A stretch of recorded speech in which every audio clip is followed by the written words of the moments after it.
Dios te salve María, llena eres de gracia, el Señor es contigo.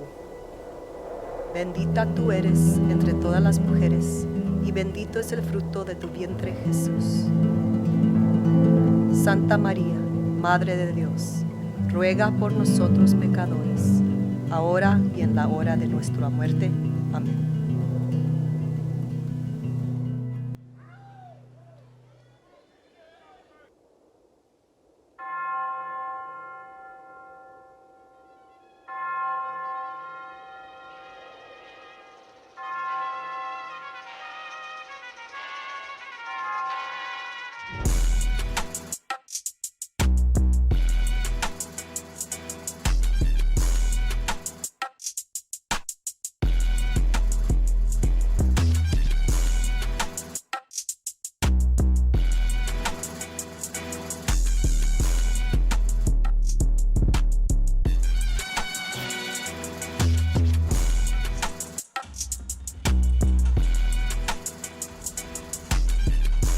Ladies and gentlemen, welcome to the Alamo City's most unique fight club experience, Brawl Off Broadway.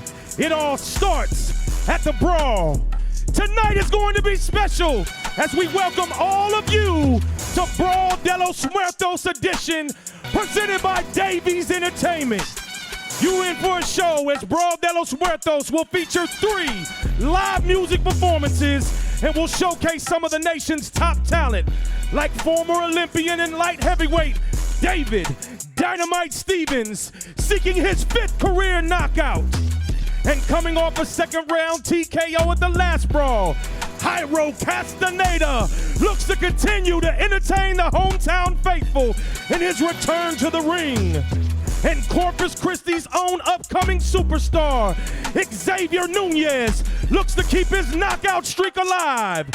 And as we travel up Interstate 35, it's San Antonio versus Austin, as Brawl welcomes back the heart of the South Side, Daniel the Beast Baez.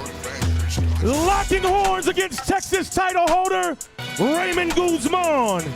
And in our main event, the fight of the evening will feature one of the #1 boxing prospects in the world, undefeated Floyd Kid Austin Schofield, as he takes on Puerto Rico's Pedro Vicente for the vacant NABF Junior Super Featherweight title. Now, on behalf of the TDLR and Davies Entertainment, thank you for your support. You're in for something truly special tonight. So, ladies and gentlemen, without further ado, let's get this brawl started by welcoming the world-renowned Mariachi, Los Caporales.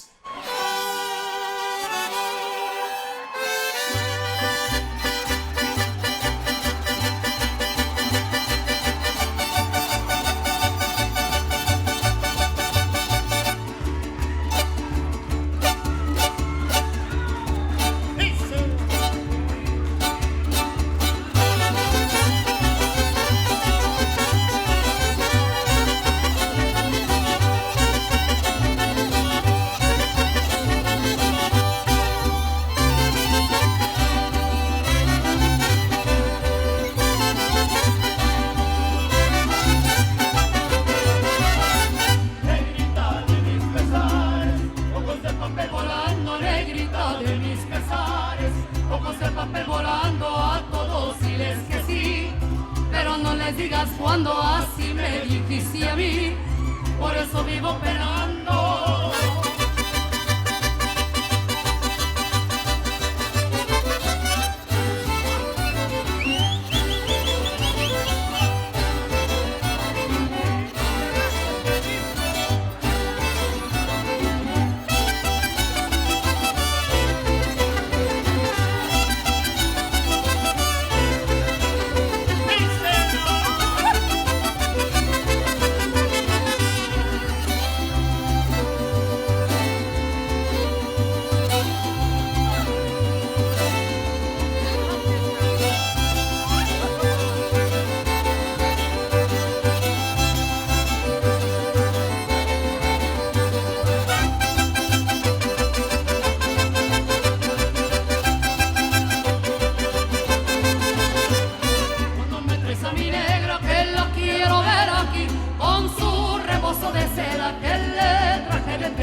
todo alborotado por volver. Voy camino a la locura y aunque todo me tortura, sé querer. Nos dejamos hace tiempo, pero me llegó el momento de perder. Tú tenías mucha razón, le hago caso al corazón y me muero por volver. Y volver, volver. All right, everyone, here we go.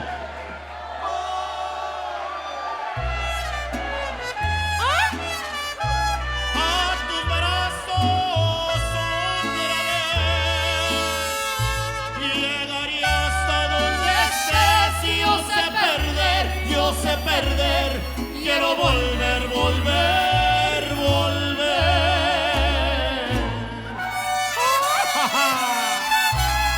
¡Que se oiga el grito! Dice: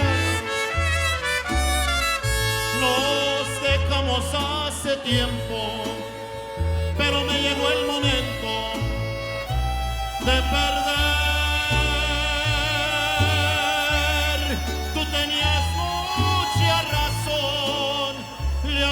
Al corazón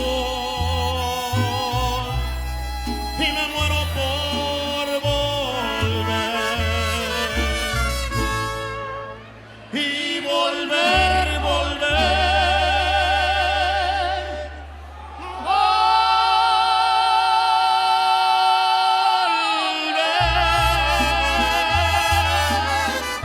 a tus brazos otra vez.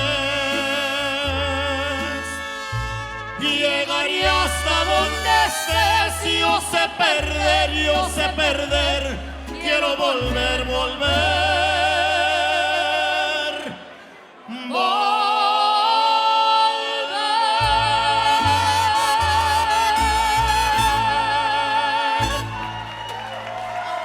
Woo! Yeah, give it up for Mariachi Caporales.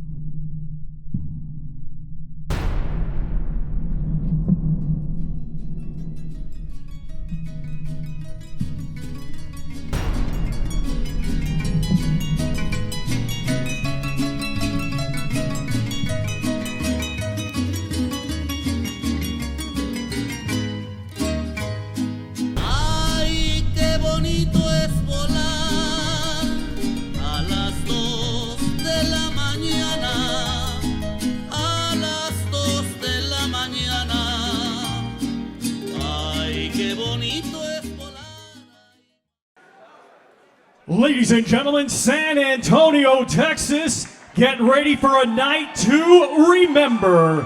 Davies Entertainment and their sponsors would like to welcome you to the most unique and exclusive Fight Club experience in the Alamo City with tonight's special Brawl de Los Muertos edition of Brawl Off Broadway. It all starts with the Brawl. Brawl Off Broadway is being brought to you by Davies Entertainment, rewriting the rules, and Cruising Kitchens, the future of mobile vending. Well, ladies and gentlemen, at this time, I'm going to ask that you all please rise as we welcome back Mariachis Los Caporales to perform the national anthem for Mexico.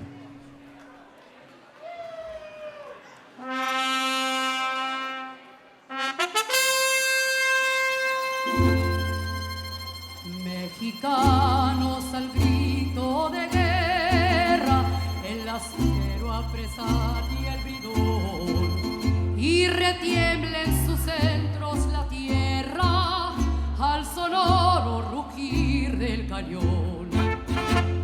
retiembla en sus centros la tierra al sonoro rugir del cañón. Ciño patria tus sienes de oliva, de la paz el arcángel divino, que en el cielo tu eterno destino por el dedo de Dios se escribió. Mas si osare un extraño enemigo profanar con su planta tu suelo, piensa, oh patria querida, que el cielo un soldado en cada hijo te dio, un soldado en cada hijo te dio. Mexicanos al grito de guerra, el acero aprestad y el bridón, y retiembla en sus centros la tierra al sonoro rugir del cañón. Y retiembla en sus centros la tierra al sonoro rugir del cañón.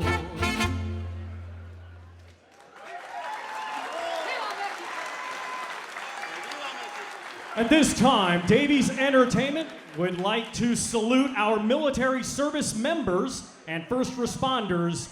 Thank you for your service and sacrifice. Thank you.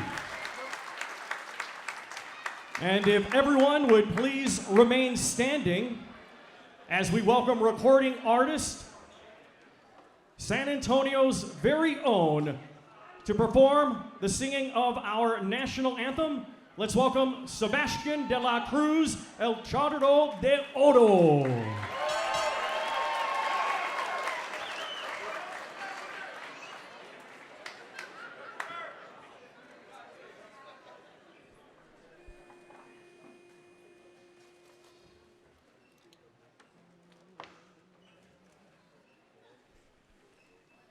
Oh, say, can you see by the dawn's early light what so proudly we held at the twilight's last gleaming, whose broad stripes and bright stars through the perilous fight o'er the ramparts we watched were so gallantly streaming, and the rocket's red glare,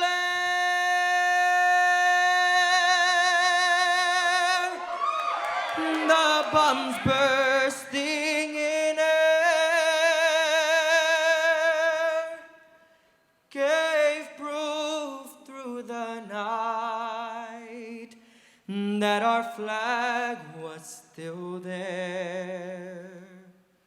Oh, say, does that star-spangled banner yet wave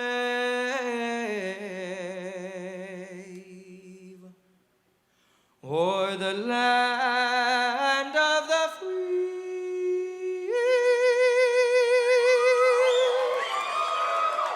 and the home of the brave?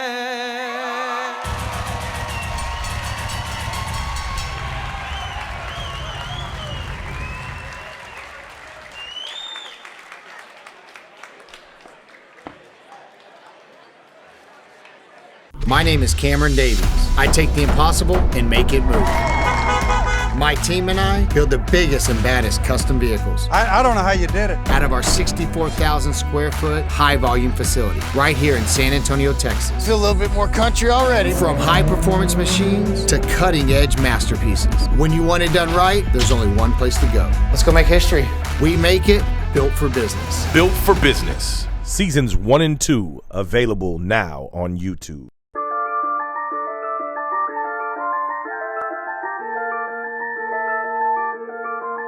They want me to fold on the press. Just give me a reason to tell them to face. I am the reason I am where I'm at. When it come to the workout, I'm running them laps. You can tell that I'm busy outside of the city, cause I'm never knowing when I'm coming back. Run up to school, take a look at the stats. Points on the board, on my head of the pack. And I got them out and they feel it. It's like they don't see I be doing the most. Tryna get on my level, they not even close. Foot on the pedal, I'm back on the road. And I'm tryna get to the million. Ladies and gentlemen, at this time, let's first welcome to the ring, fighting tonight out of the blue corner, Charles, Charlie Boy, Ruth.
And now let's welcome to the ring, fighting tonight out of the red corner, Yainel La Máquina Alvarez.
Ladies and gentlemen, we get things started here at the Davies Event Center with 4 rounds scheduled in the super lightweight division.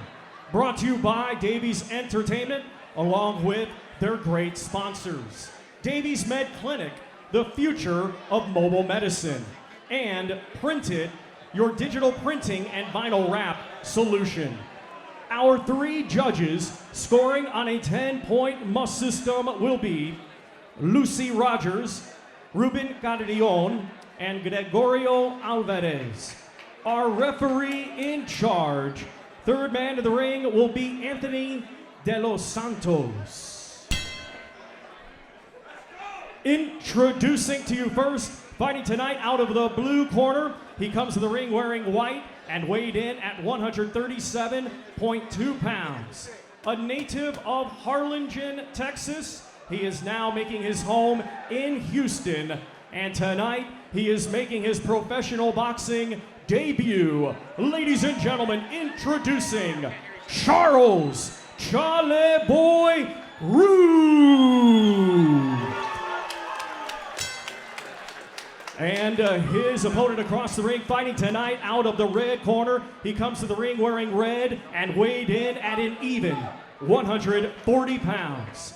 Coming to us from Ciego de Avila, Cuba, he is also tonight making his professional boxing debut. Let's welcome Yainel La Máquina Alvarez.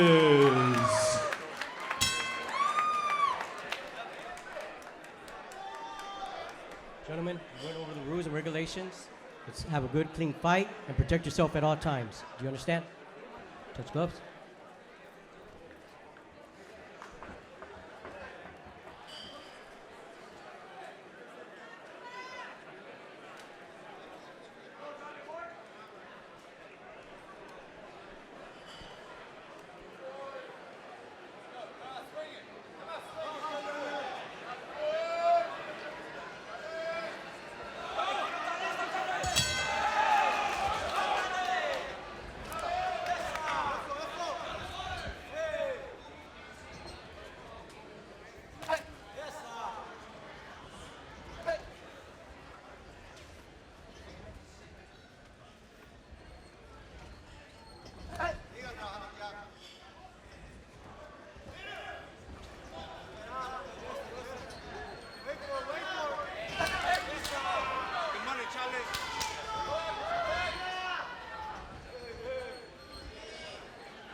It's a dog fight. Fireworks early. Yeah. Oh no, he's down. What did we just win? Is this a like dog 5 fight? minutes after that. They're both mad at each other, bro. Ready to go. Doesn't he get? God, yeah, he's gonna get some time to recover here. That is for sure. Oh yeah, the ref is zero tolerance. UCA only. I like that. Dude, that was we scary. ain't doing that. I thought he was gonna take more of a rest. Well, Yanel's swinging for the fences already. He is letting them over fly. But Charles Ruth, who's in the white trunks, trying to stay in there after what has been a tremendous beating so far. And he drops him with the right hand. Whoa! The tables have turned, my friend. Yes, sir. Oh, and he's staring him down. He's staring him down. Wow. Fight one, and the fireworks have already exploded. He got caught walking in there. And found a bomb. A bomb that just shattered his face and put him on the canvas. We've seen it. We've seen it in multiple fights. You only have to have one good punch, and that could change things. But both of these guys, and he goes down again. That's a slip. That's he just gotta slipped. go with a slip. Gotta say slip. Y'all started catch a little. Okay, and we there. We there, fellas. Y'all hear me? Hey, we said we wanted to run it back at the end of the Brawl Off Broadway. We get a chance to run it back. Justin Simmons, alongside one of the voices of the Houston, Texas, and boxing aficionado, Gustavo Rodriguez, and of course my good friend, Davies recording artist, Bankreaux is also here. And guys, it's already been electric. 2 knockdowns, 1 apiece in this fight of debut pros of Yanel Alvarez, La Maquina, who's here in the red trunks, and one Charlotte boy, Charles Ruth. Oh man, I ain't gonna lie, this is definitely what people have paid to come see early in the night, and I like that. I like they didn't waste no time. But what I can say is they need to keep their hands up a little bit more because they getting their ass beat out there by each other. But I like it, it's a dog fight. What do you think, Gustavo, after the round 1 action that we've witnessed already? There was a little bit of everything. A little bit of hitting late by Yanel. He hit him late. And I think that really, got to Charlie boy. He got upset after that, especially because Yanel didn't even apologize. Right. He didn't apologize, and I think that was wrong on his part. Yeah, because, Charlie boy was like, hey, man, why are you hitting me late? Yeah. And he didn't apologize. He didn't acknowledge it. So I think that really ticked him off, and that's why he came out with a vengeance and put him on the canvas with that blow. I mean, you talk about the eye of a fighter, and you saw an instantaneous change after the disrespect, and he came out throwing punches with bad intentions, and it landed. Let's see how round 2 will go for both of these combatants making their pro debut. Charles Ruth, he is originally from Harlingen, Texas, the RGV, making his home in Houston, age 36. He told me that he had his issues. He has some issues right now as he's trying to stay in this fight with the Cuban-born Yanel Alvarez. That man big too, bro, I ain't gonna lie. Well, I told you before, Bankreaux, that Yanel is a big guy. Yeah, for and sure. you can see the size discrepancy between both fighters. Yeah, but he swings wide. He swings so wide, and that's why he got hit like that, because on the inside, you can exploit that. Charlie Boy needs to settle down and exploit that because he comes in way too wide, leaves himself open as he's throwing the punch. I feel like he loses his temper a little bit. He gets caught into that versus more or less the aspect of staying where he needs to on it. Let me send a huge shout out to all of you that are viewing in the VIP sections. You guys are getting the total experience here at the Brawl Off Broadway de Los Muertos edition. As the punches and bunches get a stoppage, as Yanel has been all over the place with his bombardment. Yeah, he hit him low, so probably next time he'll deduct the point, especially after those late hits.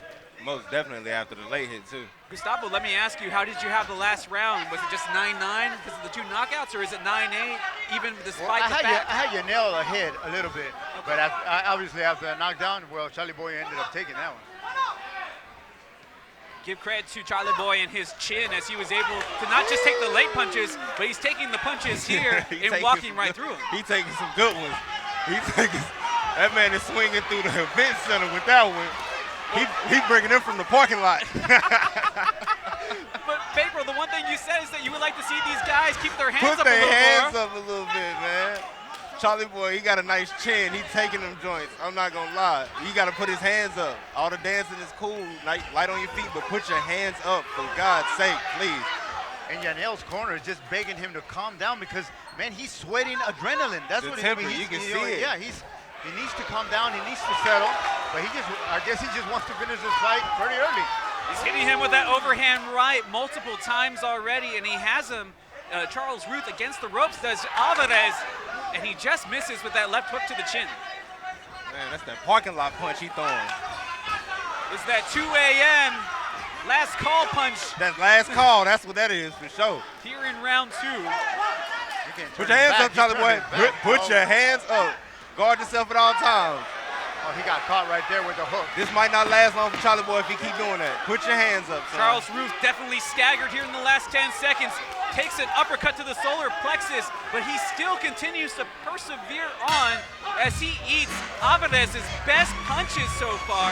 Alvarez needs to slow down. He seems like he's getting a little tired, though. And let me ask you, what do you think that does to Alvarez's psyche, knowing that Charles Ruth basically is like, hey, you threw your hardest, and I'm still standing. And I'm still here. Right, I didn't think of that. That definitely will probably make you be like, man, I don't know. Takes the fight out of him for sure. But he don't look like he's giving up no time soon. That's what I'm gonna say. Yeah, but Charlie Boy looked like he survived that round. 10 more seconds, and he's out. He's out. And he did get caught. I'll be surprised if he comes out of that corner. He looks really bad. His corner, I think, is asking him, should we let you out or not? Right. I think the moment of truth has come to that corner, and they're asking him. He doesn't look good. I don't know if he'll come out of the corner. I don't. I just can't see him not coming out. He said that he's not doing this, because it's just fun. No, he felt that he had a chance to turn pro. Obviously, life throws obstacles at everyone. Ruth took some time to handle his obstacles, and getting a chance, he's proving himself here at age 36 that he can do this. And you can see, despite being rocked early on, already taking a knockdown in round 1, here in round 3, he's still fighting, and he is coming in strong. Yeah, but he's got to settle down, and he's got to come in better and determined, because that link of Yanel is just destroying him, and that's it. That's it. Night here in round 1. Gustavo, you just talked about that late overhand, right? That parking lot punch, it got him every time. He rolled him over. And it leads to an early Pick Charlie night. up, y'all. Please, get him up. Get him up.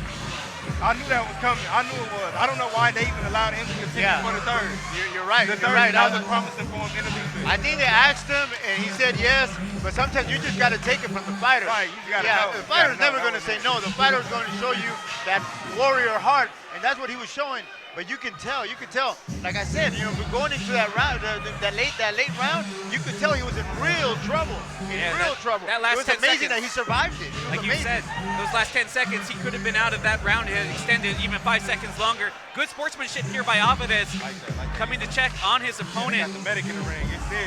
You know, I asked Alvarez before this fight started, are you nervous? You know, fight new country, away from home, and he was like, "No, man, I'm a warrior." You know, through his translator, he's like, "I come from a family of fighters. This is what we do," and he proved it here tonight. I mean, he's from Cuba. I mean, you know all the challenges there. Every day, you wake up with 30 challenges before you even open your eyes. That's not his first fight. Yeah. So So the hunger, you can see it, and right now it kind of worked against him. You know, that adrenaline, that rush, and that hunger for triumph. It almost betrayed him early in the fight. But his corner got him to settle down a little bit, to throw the combinations. He hurt him a lot to the body, and man, he was just too long, too fast, and too precise for Charlie Boy. Yeah, he figured that the size, I was telling Bankreaux, the size discrepancy between the two fighters was going to make a difference here tonight, and it definitely did. But I mean, Alvarez, you know, starting a pro career himself, he looks to be the real deal. No, definitely. Yeah, that's his first fight, but I mean, he comes from the school of amateur boxing, the school. I know it's kind of gone downhill a little bit, you know, in the latter years, the Cuba boxing program. But man, boxing is in Cuba. That's you look up Cuba, and you know boxing is right next to it. Let's throw it up to the ring for the post-fight announcement from our own Thomas Treiber. Ladies and gentlemen, here is the official time. 34 seconds of round number 3. Your winner by way of knockout and successful here tonight in his professional boxing debut, Yainel La Máquina Alvarez.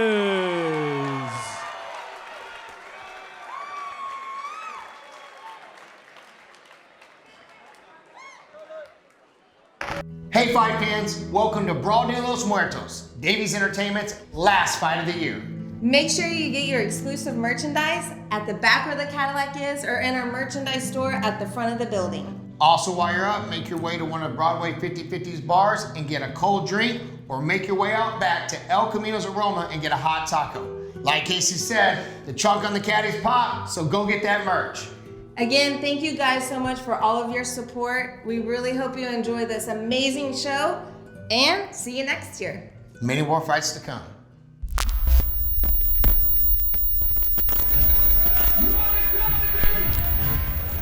Justin Simmons joined by Gustavo Rangel, as well as Bankreaux, as we are here from San Antonio, Texas, right off of Broadway, here at the Davies Entertainment Center. We want to thank all of you again for tuning in with us here on YouTube tonight as we get ready for our second fight of the evening after seeing what has already started off something special with that third round knockout by Yainel Alvarez. But Stevens and Vogel coming up as we get ready for those two combatants here from Thomas Treiber. Ladies and gentlemen, let's first welcome to the ring, fighting tonight out of the blue corner, Tyler Vogel.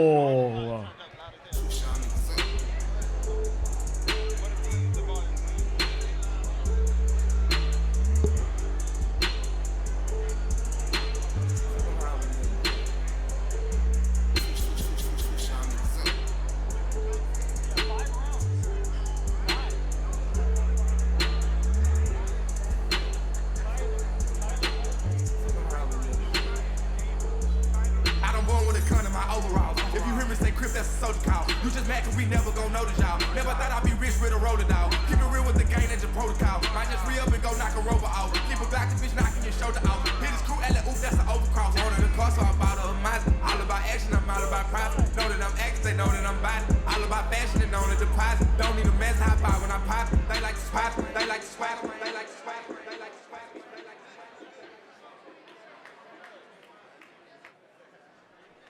And now let's welcome to the ring, fighting tonight out of the red corner, David Dynamite Stevens.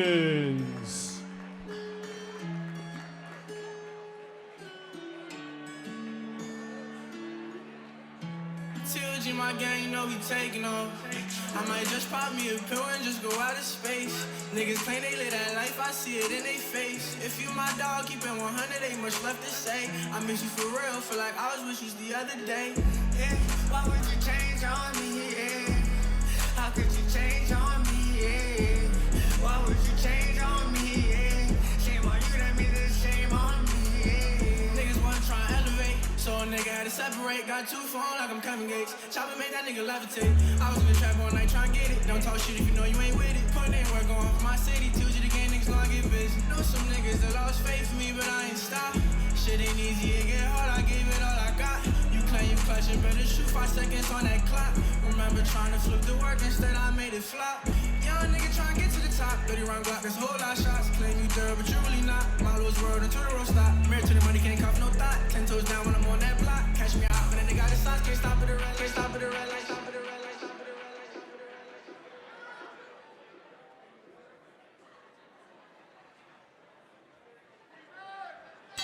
light. Ladies and gentlemen, we continue with 5 rounds scheduled in the light heavyweight division. Brought to you by Davies Entertainment, along with their great sponsors, Built for Business. Catch seasons 1 and 2 on YouTube, airing now. And the Amped Project, join the revolution. Our 3 judges assigned are Lucy Rogers, Ruben Carrion, and Gregorio Alvarez. Our referee in charge will be Lee Rogers. Introducing to you first, fighting tonight out of the blue corner, he comes to the ring wearing leopard trunks and weighed in at 188.4 pounds. Coming to us from Bismarck, North Dakota, he brings a professional record consisting of 3 wins, 5 defeats, with 2 of his 3 wins coming by way of knockout. Ladies and gentlemen, please welcome Tyler Vogel. And his opponent across the ring in this 5-round contest, he's fighting out of the red corner. He comes to the ring wearing black with white and weighed in at 180.5 pounds. Fighting out of Stafford, Texas, by way of Reading, Pennsylvania, he is undefeated with 6 wins. 4 of his 6 wins come by way of knockout. Ladies and gentlemen, introducing David DMyke Stevens.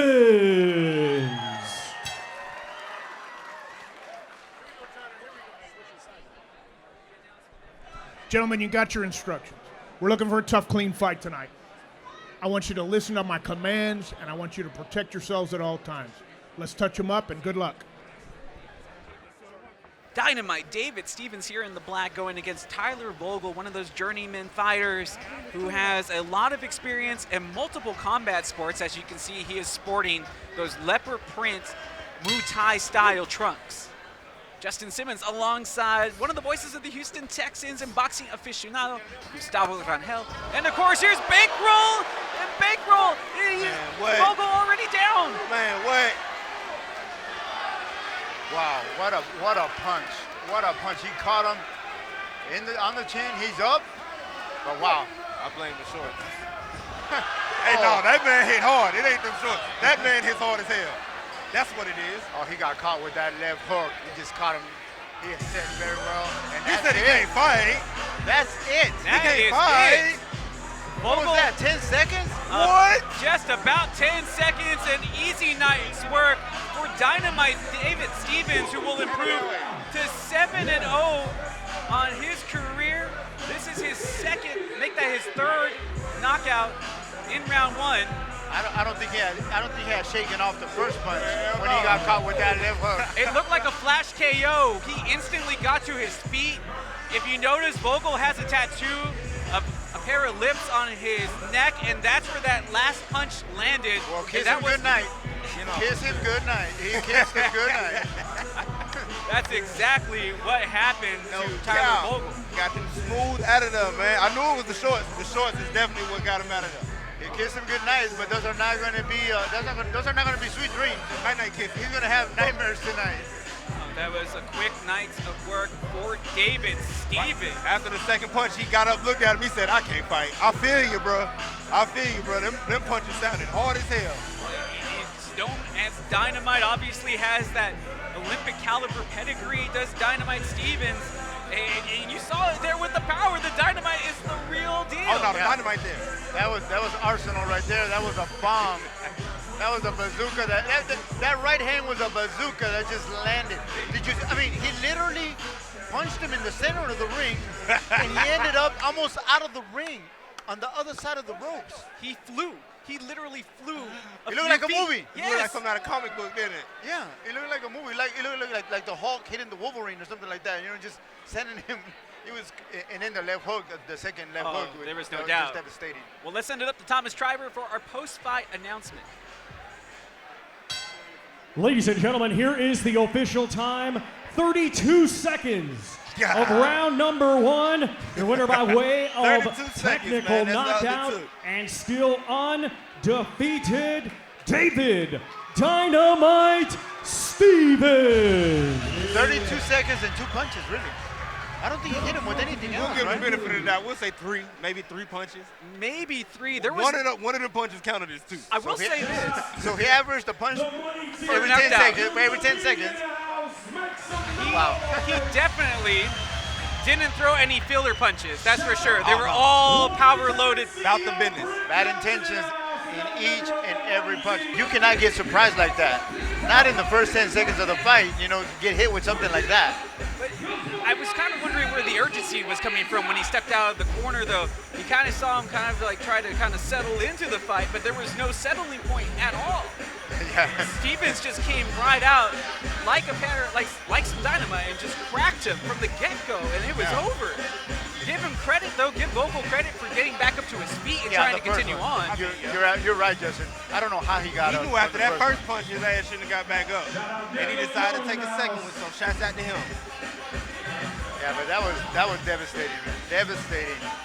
Stevens definitely has some power in both hands, because he hit him with that overhand right, and then the second one that ended was a hook, just a hook. Very well planted, very good technique. We are back here backstage right now. Congratulations to Stevens. Now Stevens just out the ring, now 7-0. How does it feel to fight right here inside the Davies Event Center? It feels good. I love it. I feel like this is the biggest crowd I've fought in front of. You know what I mean? It felt good to put on a little bit. Now you put on a show, definitely, and real quick too. What's next and what's in the future for Stevens? I don't know. We right back in the gym. You know what I mean? Maybe 2 days off. We right back in the gym, and I'm looking to get back in the ring December. San Antonio, make some noise for Stevens!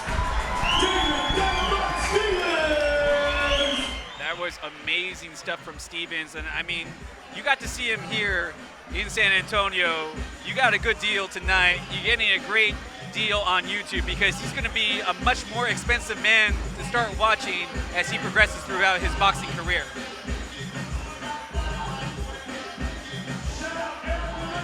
Our next fight is scheduled to come up here, and it will be a couple of guys that I'm familiar with. El Increíble Jairo Castaneda will be facing off against Upset Antoine Ellerson. Let's go to Thomas Treiber for our official fighter introductions. Fight fans, let's first welcome to the ring, fighting tonight out of the blue corner, Antoine Upset Ellerson.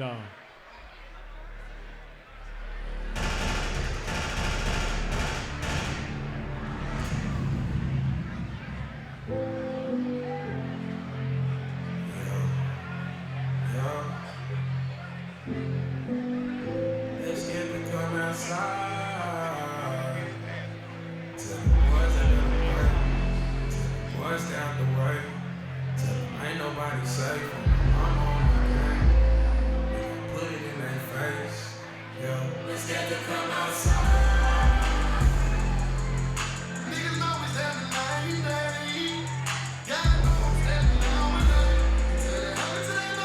And here is the arrival of Upset Antoine Ellerson. Now, he was talking to me during the weigh-in. I had a chance to speak with him. He came in under 5 pounds, so he was in tremendous shape. But he told me he's anxious for this fight. He knows it's a good moment for him. He's going against a guy that just returned, is coming off of a win. But Ellerson himself, coming off of a 6-round unanimous decision win against Christian Rivera. So he likes his chances in this fight. Well, I guess he visualizes, what he's going to do tonight. He was up here. He was the only boxer up here in this ring. They have some rings in the back, but he was actually up here in the fight ring tonight, maybe visualizing a victory. And now let's welcome to the ring, fighting tonight out of the red corner, Jairo El Increíble Castaneda.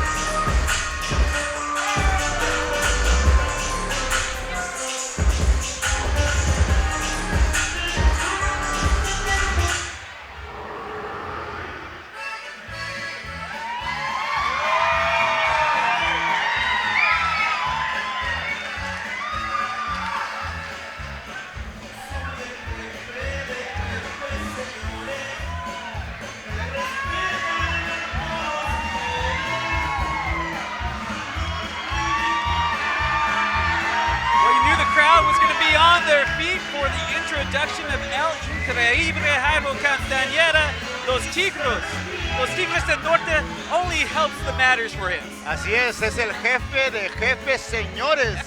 The boss of bosses, el mero mero Jairo Castaneda, con su sombrero del charro. And this guy has a huge entourage. I think he's bigger than yours. Man. Yeah, like 20 people outside. Yeah, you said it. He had like at least 10 in the gym, another 15 or 20 outside, and he has a lot of fan support here tonight. Obviously, he was out of the sport since 2018, made his comeback here off the Brawl Off Broadway last time out and got the round 2 TKO win against Sharon, Spain. Hoping to go 2 for 2 here from the Brawl Off Broadway. Will the De Los Muertos edition be any different? We will find out after our introductions from Thomas Treiber. Ladies and gentlemen, Brawl Off Broadway continues with 6 rounds scheduled in the super welterweight division. Brought to you by Davies Entertainment, along with their great sponsors. Davies Boxing and Fitness, your one-stop shop. And Cruising Kitchens, the future of mobile vending. Our 3 judges assigned will be Lucy Rogers, Ruben Cardion, and Gregorio Alvarez.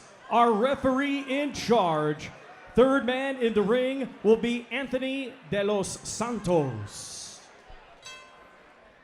Introducing to you first, fighting tonight out of the blue corner, he's wearing white and black and weighed in at 151.5 pounds.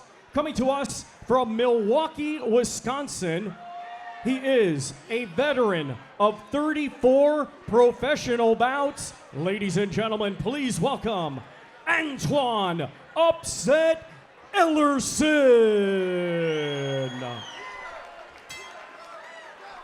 And his opponent across the ring, fighting tonight out of the red corner. He comes to the ring wearing red with gold and weighed in at 153.7 pounds. Fighting out of San Antonio, by way of Palau, Coahuila, Mexico. He has a professional record of 11 wins, 2 defeats, with 4 of his 11 wins coming by way of knockout. Ladies and gentlemen, here is Jairo El Increíble Castaneda. Said it, Bankreaux. He definitely has the crowd support here in San Antonio at this Brawl Off Broadway. Gentlemen, we went over the rules and regulations. Let's have a good, clean fight and listen to my commands at all times and protect yourself at all times. You know how we do it. And tonight I feel como si estoy en inframundo. Mi clan. That's the land of the dead. Okay. Mi clan. That's how I feel tonight. I'm en tierra inframundo. It definitely has that that beautiful feel as we come here for some live boxing. I know the live crowd, the VIPs can hear us live. Glad to have them along here for Brawl de Los Muertos. Jairo Castaneda dressed in the red, already bringing the pressure to upset Antoine Ellerson. Man, that man Upset got a bear on his shorts. He does have a thick ribbing on his trunks. Oh, I mean, if it's going by label, then those are dogs. Well, he's going to have to bring the fight of the dog if he wants to stand a chance in this fight. The fight of something. And Jairo establishing that jab pretty well at the beginning. You know, Jairo, since he had the long layoff last time, he told me he came into the fight nervous, but this time he was super excited during the weigh-in. He was anxious. He just wanted to get into the ring yesterday if it was possible. If anybody was ready to fight, it was definitely Castaneda. Oh, I'm not going to lie, though. I've seen the footwork that Antoine's doing. I'm very familiar with that. That side step can be a monster if used properly. And he's switching stances. The switch, that's what I mean. The side step switch, it's very critical if used the right way.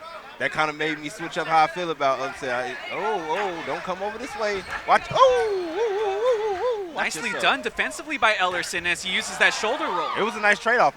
I like this fight. This is a good fight to me.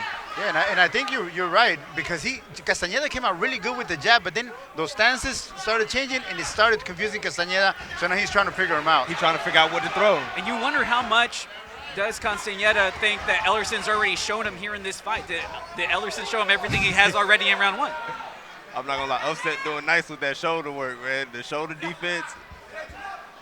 He has a very unorthodox fighting stance to me, but it's doing him justice. He also has a height and length advantage on Jairo. And those are two big guys that are over 6 feet. Yeah, and basically what he's doing, he's making the fight dirty. He's making the fight dirty. He's making it difficult for Castaneda, and you can see it. It's a trade-off. He's allowing it to happen. He might try to be a little messy and try to dirty up Castaneda, but he's making him fight his fight, and it's working out well here for Ellerson in round one. But now you see Castaneda, he's in the middle of the ring and trying to dictate the pace himself here down the stretch as we have 30 seconds remaining in this opening round. Yeah, okay. He's like baiting Castaneda to come to the ropes, But Castaneda is starting to settle in, I think. That was one thing Ellerson did say, is that he'll look to make the adjustments as we roll along. And so far, it has been a good round one for Upset. Really nice.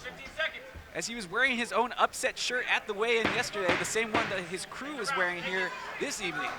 And I don't know what the fight plan was for Castaneda coming in, but they're going to have to change it because he's got to hit the body. He's got to go to the body a lot more. I really like what Upset got going on. That's just me. Yeah, and definitely surprised me. Yeah, and the only way you counter that is hitting him to the body. That's the only way you're going to do it. So that game plan is going to have to change. I'm pretty sure in this corner they're going to have a good conversation on how to modify the game plan, because what Castaneda went in doing is not going to work for this fight. Well, there is a possible that an upset could be brewing as Ellerson does get through round one unscathed. He actually ended up hurting Castaneda a couple of times with some quick punches, but obviously Castaneda able to shrug everything off and continue to see if he can dictate the pace in this matchup. It will be interesting to see what adjustments he does make here in round two. As again, did Ellerson show everything he has too early in round one? That's the one question. I think he dirtied that round so much that I gave it to him. Because I think he connected the more solid punches and was really evading what he had going on. Well, Ellerson did say that boxing is the hurt business. It doesn't matter how you get it done as long as you come away with the W. But now you can see Castaneda not standing so far back this time here in round two. Smart, because he has to. He doesn't have the height advantage, so the length isn't in his favor. He definitely has to stay on the inside of him so he can't get the full extent of his punches. Because if he keep letting Upset do what he's doing, it might not go how he wants it to. Well, at least he came in this round and he threw two body punches, so maybe that was something that they talked in the corner to let him know that he's got to take those legs from Antoine. That's how you know we have the best seat in the house once again, as they're right in front of us. You can feel the sweat fly off Ellerson as his back was against the ropes. And he seems to be very comfortable against the ropes. He's that calm. shoulder roll is working well for him. You know, that is key. He is calm. Yeah, because Castaneda is throwing that jab, but with no effect. It's not landing. It's also not affecting Antoine in the way he counters. So that jab is basically useless. It's because he's not catching him where he wants to, because he can't really get on the inside. Because as soon as he get close enough, Ellerson's willing to trade off. There's a bit of a trade there, and it all goes Jairo's way as he's finally able to close with the left jab. And he connects with the right, and Ellerson takes it well. Midway through round number 2. And a mean left hook as he dances away does Ellerson. Looking good so far here through 1.5 rounds. See, look, right when you thought you seen everything Ellerson had to offer, now he comes with this. Yeah, this exactly. is new. And he's in that corner, but I mean, Castaneda's not landing. He ducked the second one, caught the first one. Even the second one came off of the shoulder. Right, a nice little slip. I know every boxer would tell you they still feel that, but it definitely is better than getting hit in the face. Straight off, it is.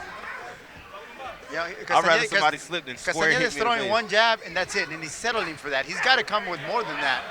Even when he throws 2 jabs, he's got to come with something after those jabs. And you talked about maybe a little dirty tactics. You can see a long hold, but buying time, precious seconds as he tries to close out round 2. And I don't know where you have him on your card, Gustavo. Mean counter in the corner. Yeah, he got him with a very good right. Oh, and he now is hook. very comfortable against the ropes and in the corner, man. That's scare this man. That's a scary sight to see somebody like comfortable under pressure. Yeah, it's because when you have somebody against the rope or in the corner, you got to punish him for being there. You can't just let him, get out of there. Yeah. And you can't just go in with one punch and not expect to get countered. And that's what Castaneda is doing. Yeah, man, Upset is definitely capitalizing when he's in the corner a lot more. I feel like he's more effective up against the rope.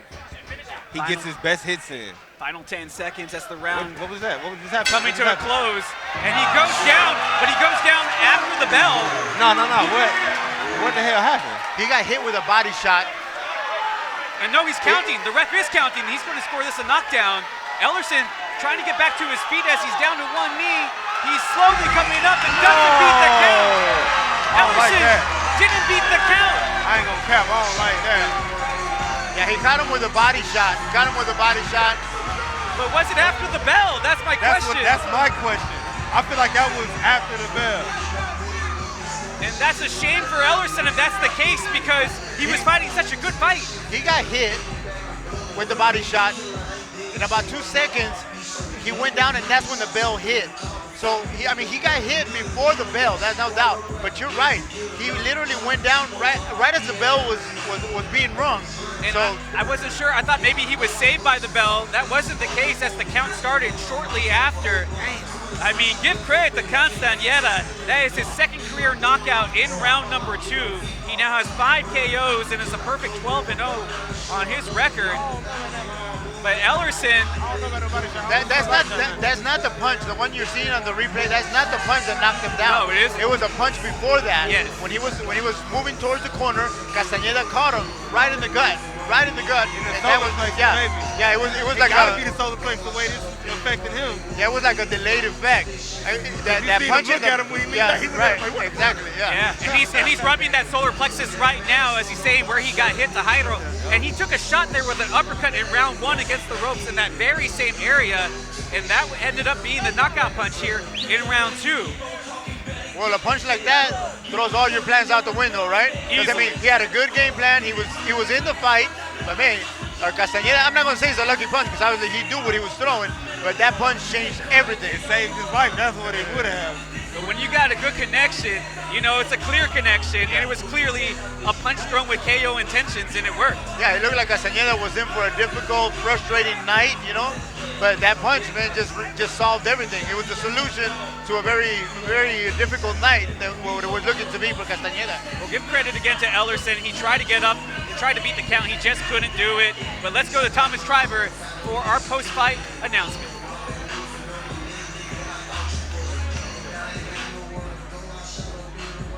Ladies and gentlemen, here is the official time. 3 minutes of round number 2. Our referee in charge, Anthony De Los Santos, reaches the count of 10. Therefore, your winner by way of knockout, Jairo El Increíble Castaneda.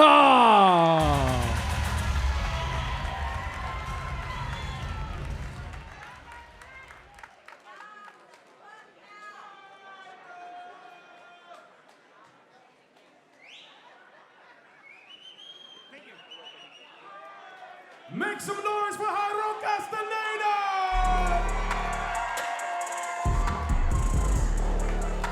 Yeah.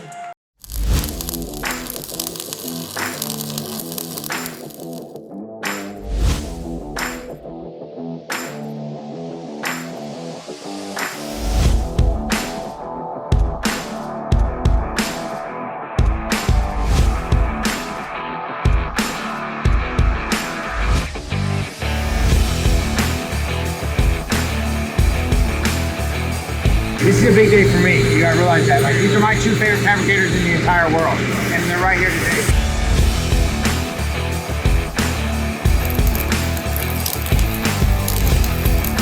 Built for Business, Seasons 1 and 2, available now on YouTube. She called me Big Bang, and my lip is thick as drink. Since I'm a felon, can't buy guns, she buy pistols in her name. No, she won't tell it if I run. When 12 comes, she won't say a thing. That's how we living in the slums. And I just put my bitch on game. Saying trap dead, but they just scared. We bought her working and went harder. She called me Big Daddy, even though I'm not a father. Not for you, she gon' do it for me. Baby, don't care about no money, she do it for free. Told her it's smoking, she knocked off like 2 in a week. Hold on. Ladies and gentlemen, Jairo Castaneda! You just picked up your 12th victory, and you did it right here inside the Davies Event Center. How does it feel, Jairo? Man, it feels amazing. I'm glad to be back, you know, back to back with Davies. And I just want to say thank you, Cam. You're definitely making me feel like family, man. Appreciate it. And it's been hard work. We watch you work hard in the gym. What's next for Jairo Castaneda? Hey, man, I'm honestly ready for anything right now. I'm going to enjoy my holidays with my babies. I'm ready to get back and, you know, take some time off boxing a little bit and just spend some time with my kids and be back next year ready to go. Another victory, 12 wins. Jairo Castaneda, make some noise. Yeah. And now, San Antonio, Texas, get out your seat. Put your hands together for the world famous, internationally known DJ Mr. Soull and DMyke on the drum. Yeah, let's go.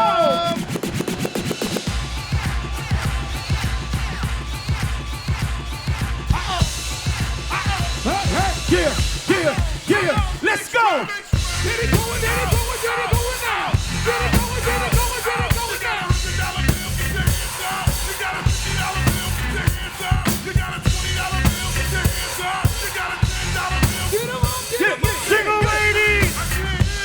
Single ladies. Make noise. Single ladies. Make noise. Hey, hey.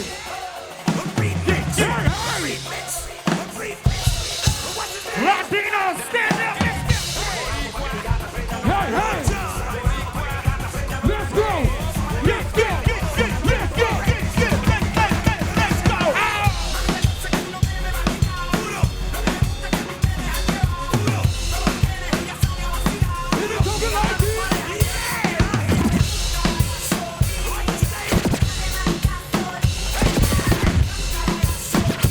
He goes by the name of DJ Mr. Soull.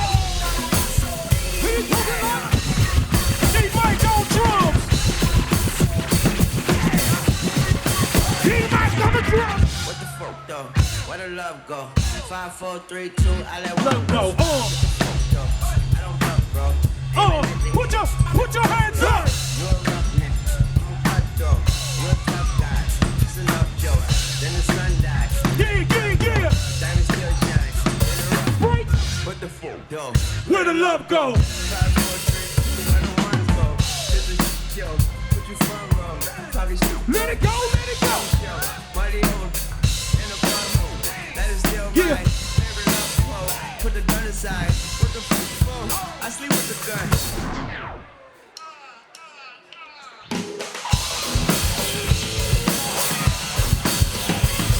Yeah.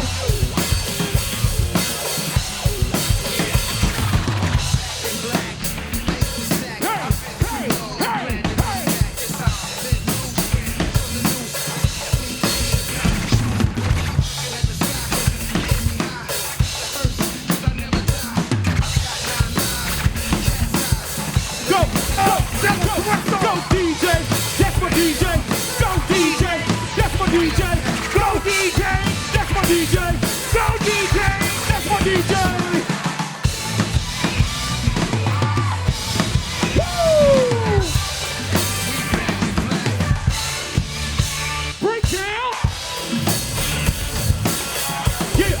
go, DMyke.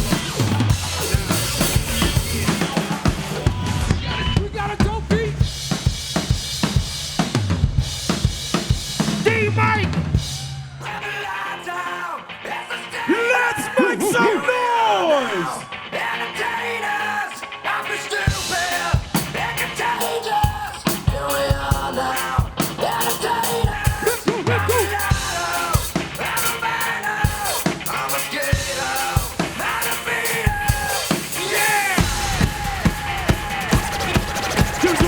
Get a drummer song, get a drummer song, get a drummer song, get a drummer song, get a drummer song, get it.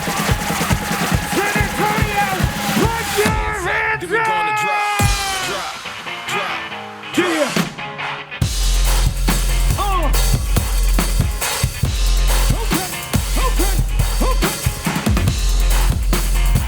Let's go.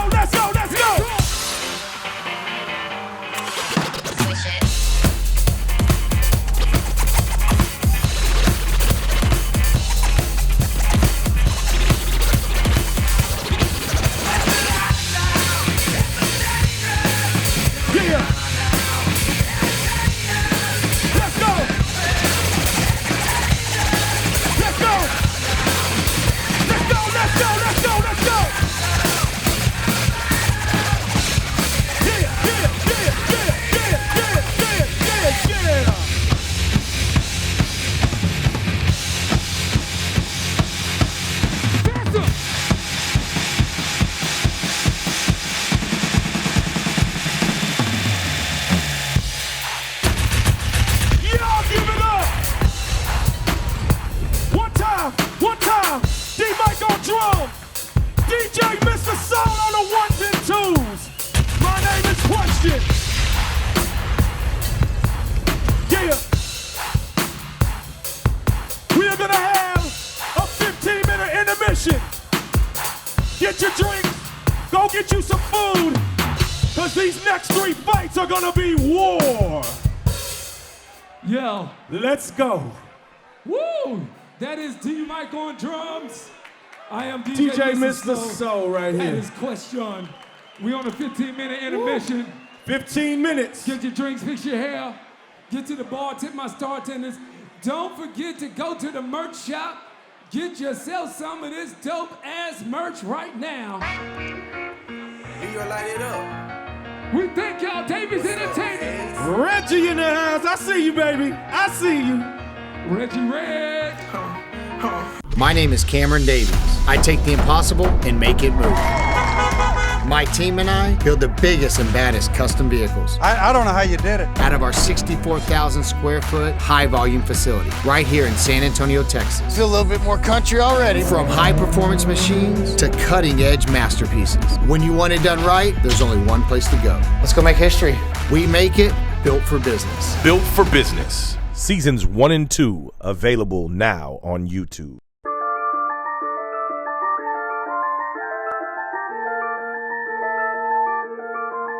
They want me to fold on the press.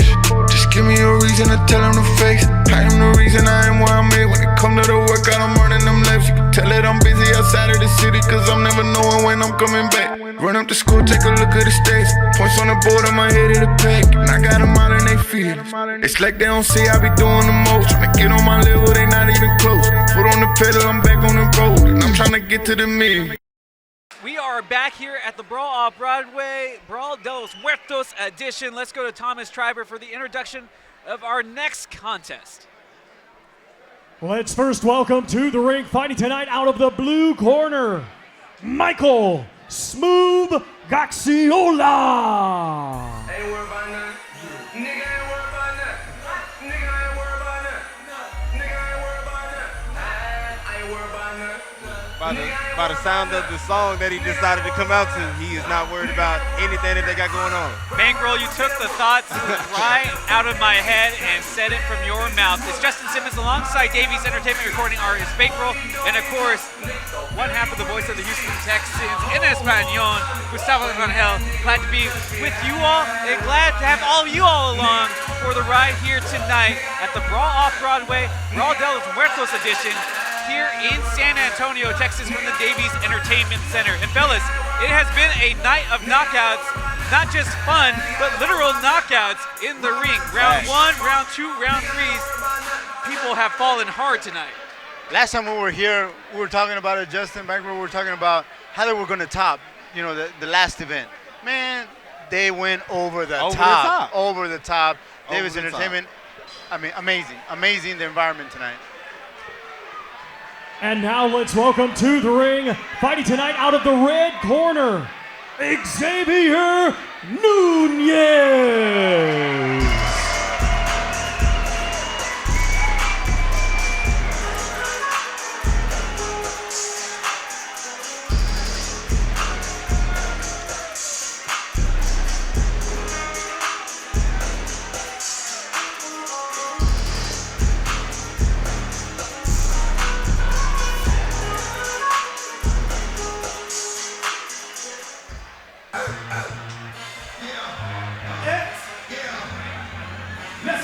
Oh man, he coming out to DMyke.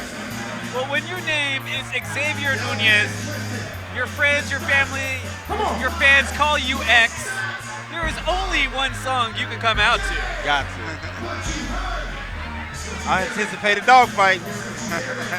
You know, that's a good point that you bring up, and I'm glad that you said that, Bankreaux, because I was talking about it with Gustavo, that Gaxiola here, he has already fought 9 times. This will be his 9th fight in 2021, and he can go the distance. He is a tough man to knock out. Yeah, he's a brawler. He goes the distance like you mentioned, so it's going to be a pretty good exam for Nunez tonight. Oh man, this song, man, takes me back. Takes me back, man. I think it takes all of us back. May he rest in peace, man. One of the greats. R.P. the dog, man. One of the greats. En Dia de los Muertos. En Dia de los Muertos. May that great artist rest in peace, man. It's so fitting on this Dia de los Muertos celebration of the Brawl Off Broadway in this edition that you do come out to one of the greatest of all time in DMX. And I'm expecting that Xavier Nunez is looking to add another slab of pavement to his road to glory. Let's go to Thomas Treiber for our pre-fight introductions. Ladies and gentlemen, this bout is scheduled for 4 rounds in the Super Featherweight division. Brawl Off Broadway is being brought to you by Davies Entertainment, along with their great sponsors, Davies Med Clinic, the future of mobile medicine, and Printed, your digital printing and vinyl wrap solution. Our 3 judges assigned, scoring on a 10-point must system, will be Lucy Rogers, Ruben Cardion, and Gregorio Alvarez. Our referee in charge will be Lee Rogers.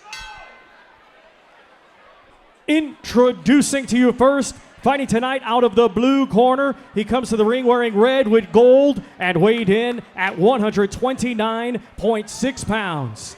Coming to us from Modesto, California, he is a veteran of 33 professional bouts. Ladies and gentlemen, please welcome Michael Smooth Gaxiola.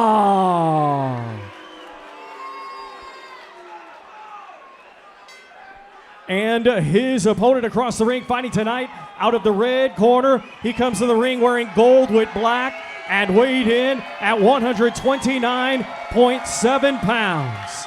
Undefeated, he has 2 wins. Both of his wins come by way of knockout.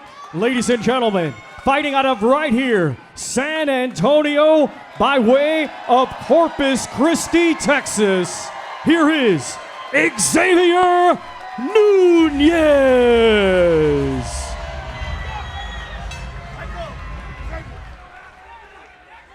Gentlemen, we're looking for a tough, clean fight tonight. Listen to my commands at all times and protect yourselves at all times. Best of luck to both of you. Let's touch them up. I feel that there's about a fourth of Corpus Christi is here tonight to cheer on their hometown kid. Obviously, a good friend of world star Henry Arredondo, who was in the main event at our last Brawl Off Broadway. But this is what we are here to see on the second half of our Brawl de los Muertos, as Michael Gaxiola, known as Smooth, like I mentioned before, he has fought many times already in 2021. This is his 9th fight. Last time out, it wasn't necessarily a smooth ending as he ended up with a disqualification loss in the 6th round on October 1st. So just a couple of weeks after that fight coming into this fight.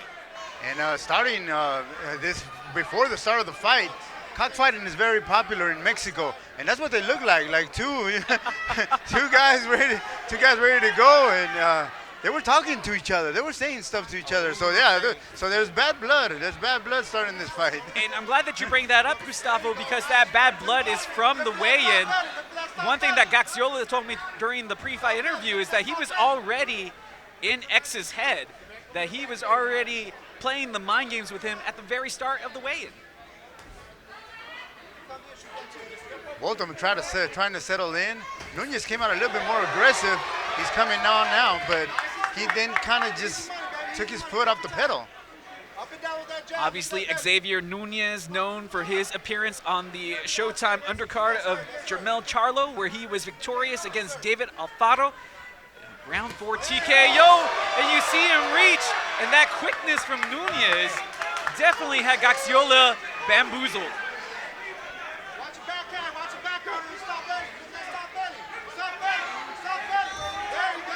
And you can hear his corner for Nunez saying soft belly, go back to the body, and that's something that he was looking to improve upon in this fight.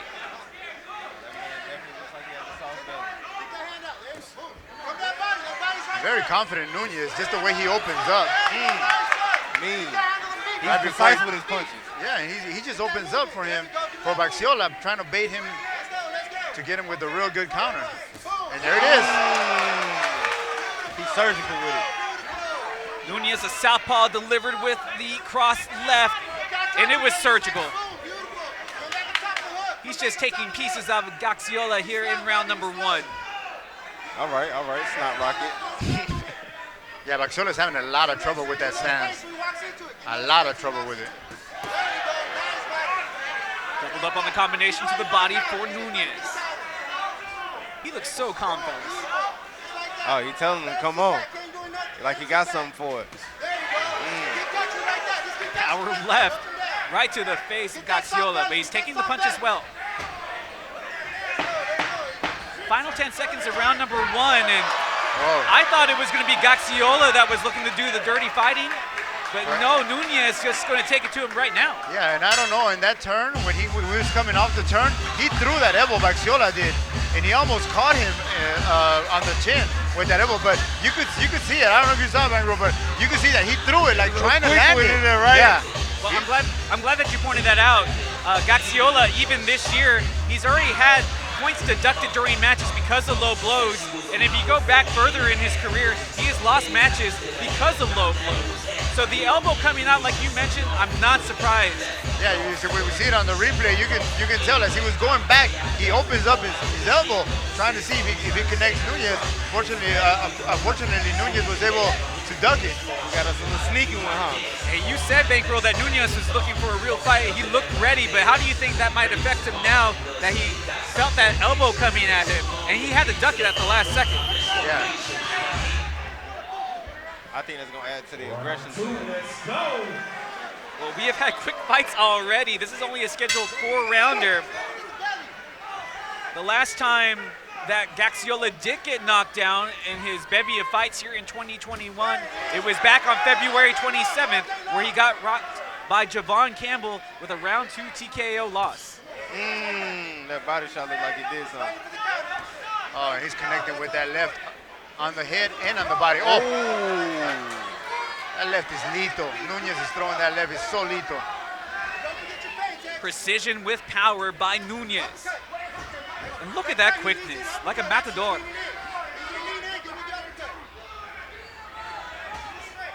Yeah, by the time Gaxiola turns around, he already has Nunez on him again. And if you're Gaxiola, my question is, do you even try to let the jab go at this point? Because you're going to get caught like that. Ooh, get out of there. Hey, you got to get out of there. Hey, man, put them things on you. Don't fall on me, please. You putting them on you, though. Gaxiola has his back right against the ropes where we're sitting here ringside.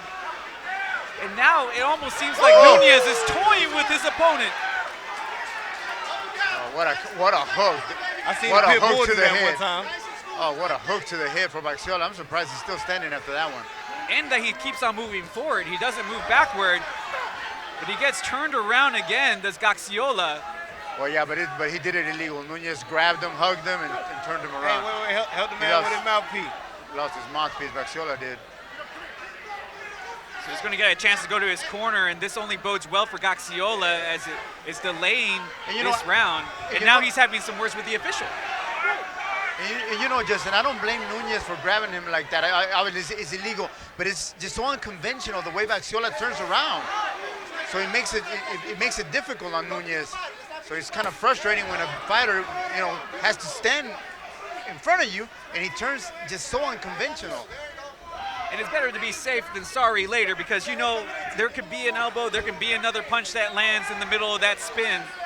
No reason to take any chances, especially if you're Nunez, who is already ahead after the first round and is winning this second round easily. Nice slip and counter, We saw Gaxiola try to open up there, but he eats another punch to the body, and it's going to get hard to breathe on the stool. I ain't gonna lie, that He's hurt. He's hurt. That looked like, that's a good ref right there. Yeah, that's gonna be reminds me of somebody dead in the way he just, all right, y'all get y'all asses on now. Good refereeing by our official, and it's another mean left right to the face connected by X. I don't think he's gonna take too many more of those. Yeah, those lefts are coming in to the head, to the body, to the side of the body. Can he survive the round? Terrific uppercut by Nunez. Trying to finish him off here with a flurry, and Gaxiola able to move along. All right. I almost ain't walk away from that, man. Had it been 3 to 4 more seconds of that, over with. But you got to give it to Baxiola. That guy's he's game. Like he hurt. He's game. He's hurt. He's got a heart of a warrior, man. He's standing in there. Another fighter would have been down. Another fighter would have been down. With what he's gotten connected with, man, I am so surprised that he's still up. This is normally the danger round for Gaxiola. It's round 2. Other than that, if he can get you past round 2, he tends to take the fighters the distance. So this bodes well for Smooth. But for Nunez, I mean, picking up exactly where he left off against David Alfaro, just really pacing this fight and fighting the fight that he wants. Exactly. That was going to be my next point. Baxiola's doing everything he shouldn't do against a fighter like Nunez. He's giving him distance. He's going to the corners. He's laying on the ropes. You can't do that against a fighter like Nunez. Something like that with him. X going crazy right now. And then when he does charge in, he's not exactly careful, and that is what he does again as we see a little turnaround. Yeah, y'all got some weird stuff going on right now. I don't know what that was about right now. He was trying. Gaxiola said during the pre-fight interview that he was looking to make Nunez look bad and try to rough him up in the ring by any means necessary. Oh, all right, you better stop spinning your fist. He done punched you in your face now. Square in your noodles. Hey. Yeah, Baxiola has to understand that this playing like the boxing is not a mind game completely. I mean, he's getting a beaten feet right now. I'm not sure how much of that is Smooth as being dazed or how much of that's trying to be a style change, but he misses with that flurry of punches as Nunez just looking smooth. No disrespect to Gaxiola's nickname there in the ring. He got his feet up under him. I'm not even gonna lie to you. I seen the last couple he threw, his feet not up under him. Oh, what a beautiful short hook Nunez connected with. It's gonna be over very soon. Nunez gonna put it away soon, I feel like. All right now. We took it to UFC. I see. Trying to go a little UFC here in the boxing ring. Trying to sprawl out. Yeah, I think Baxiola, he's just trying to get him a little bit of rest in between. During the fight. During the fight. I like to say that he has the art of the gray shade of fighting. So he'll take every shade of gray that he can get before it is a foul. And using every tactic in the book to try to survive. Jesus! Save him. Somebody save him. Gaxiola has 1:20 left. Can he survive this round? I don't know. X is going crazy. X is going crazy right now. Well, they said in the song, X is going to give it to you, and he's giving it to Gaxiola. Jesus. That's what I'm talking about. Yeah. More punches come in. Gaxiola says, nah, keep on coming. He asked for more of that? Yes, he did. That's greedy. That's greedy now. And he just got it. If he wasn't hungry before, he should be full with those bashes to the face. He might not be eating tonight. Oh my goodness. He might be full. Eating all these punches, he might be full. I thought it was pretty close to getting stopped. You could hear the slap of that leather. You can hear him. It's going, man. I think the question that you both might have is, how is Gaxiola withstanding this punishment? He'd have been punched on before. And I think Nunes, I'm not saying he's punched himself out, but I think he's a little winded from throwing so many punches. And we talked about the low blows before. You can see the referee. You're seeing him. He's starting to bring out his old ways now. Trying to hit below the belt. He's trying to make it a rough night for the youngster.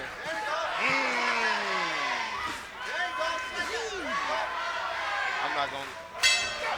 You know what? Now that I'm looking at it, statistics-wise, Michael is taking a lot of L's. So in my eyes, that means he can take a punch and he can go the distance. Xavier's trying to put him away in the earlier rounds. So he might tire himself out because I'm starting to see the tables turn a little bit as far as he figuring out the style of Xavier, or he's just figuring, hey, I can take a couple of these. I've seen that happen before as well. I saw a moment in the fight that I thought the referee was about to stop it, but then Nunes stopped. See, he stopped punching. Baxiola came out to the center of the ring and he threw 2 little 3 punches, and then the referee said, okay, let's go on. But I mean, it was on the border of being stopped if Nunes wouldn't have stopped punching. But again, Nunes, I think, is a little winded because he's just throwing so many punches. Hard ones, too. Those are some hard punches. You're right. He's delivering some good shots. Give credit to Gaxiola and his chin and his incredible chin. Yeah, and his resilience. He does not want to back down in this fight. This is the 4th and final round. We will see if Xavier Nunes can keep his perfect KO streak alive. He already has 2 KOs in his young career. 1 in round 3. The last time came in round 4 on that Showtime boxing card. A little flash and dash from Gaxiola. But look at him. He's still joking around. He's still playing. He likes playing the mental games. He said it was going to be a part of his arsenal, and he's utilizing it, even though he's been taking the bulk of the punishment. Right on cue.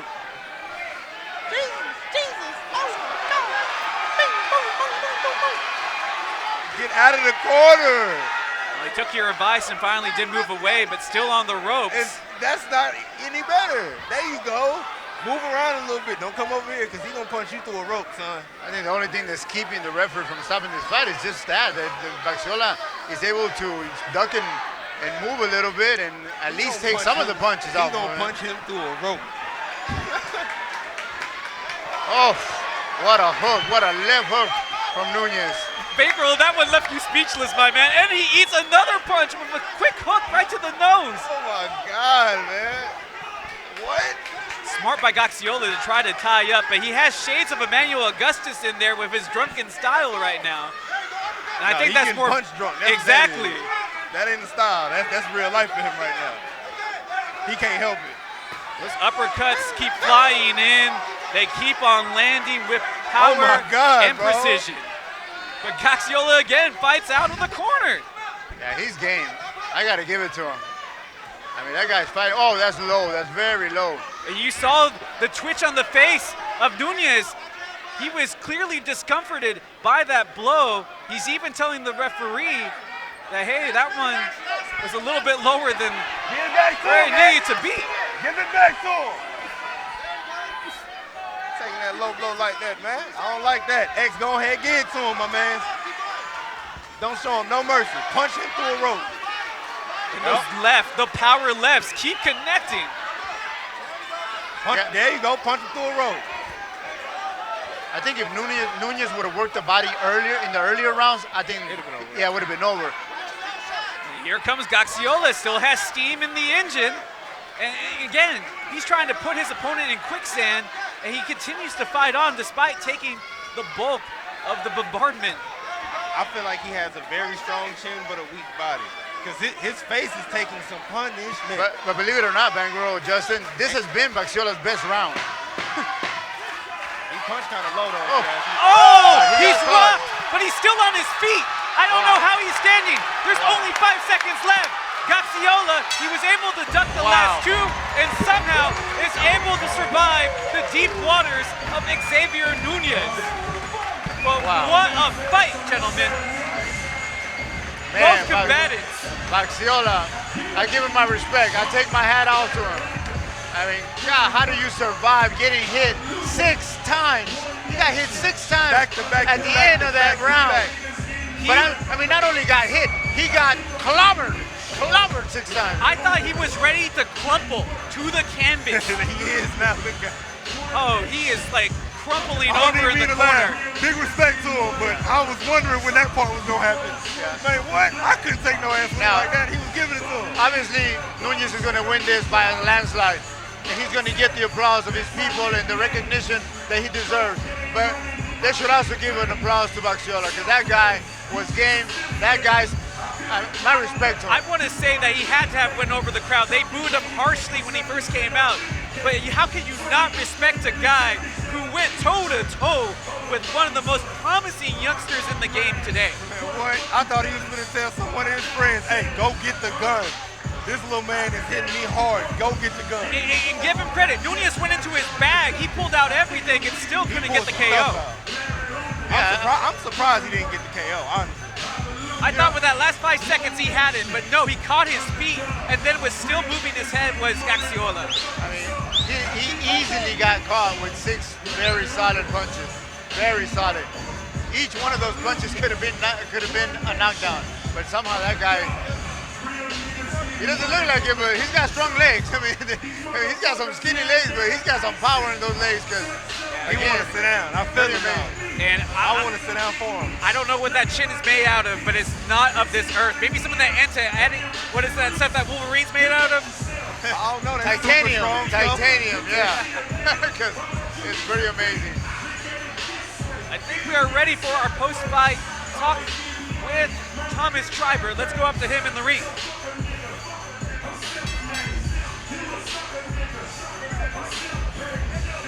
Ladies and gentlemen, after 4 rounds of boxing, we go to the judges' scorecards, and all 3 judges are in agreement. They score it the same, 40-36, all in favor of your winner by unanimous decision. And still undefeated, Xavier Nunez. He didn't get the KO here tonight, but I'll tell you, the kid, Xavier Nunez, is the real deal.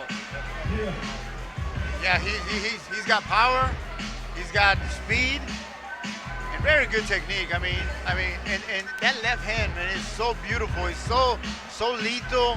He was throwing out bazookas like Rafael Limon. Yeah. Oh man. Oh, you're going way back. I told you I was gonna go with my bag for you today. Oh man, you're going way back. Also with the straight power left, that thing bazooka like the entire night.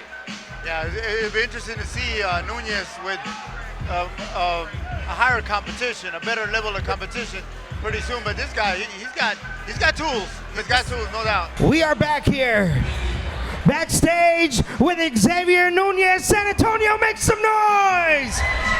The Corpus Christi kid, as I like to call him. How does it feel to be undefeated right here inside the Davies Event Center? Oh man, it feels badass. I want to thank everybody that came out from the city, Corpus Christi. I appreciate everybody that came out. I want to thank Cameron Davies, everybody that showed love tonight. I appreciate it. And of course, everybody wants to know what's next for X. 4-0. Whatever comes, we ready. Thank you, San Antonio, for being here. Davies Event Center, Xavier Nunez.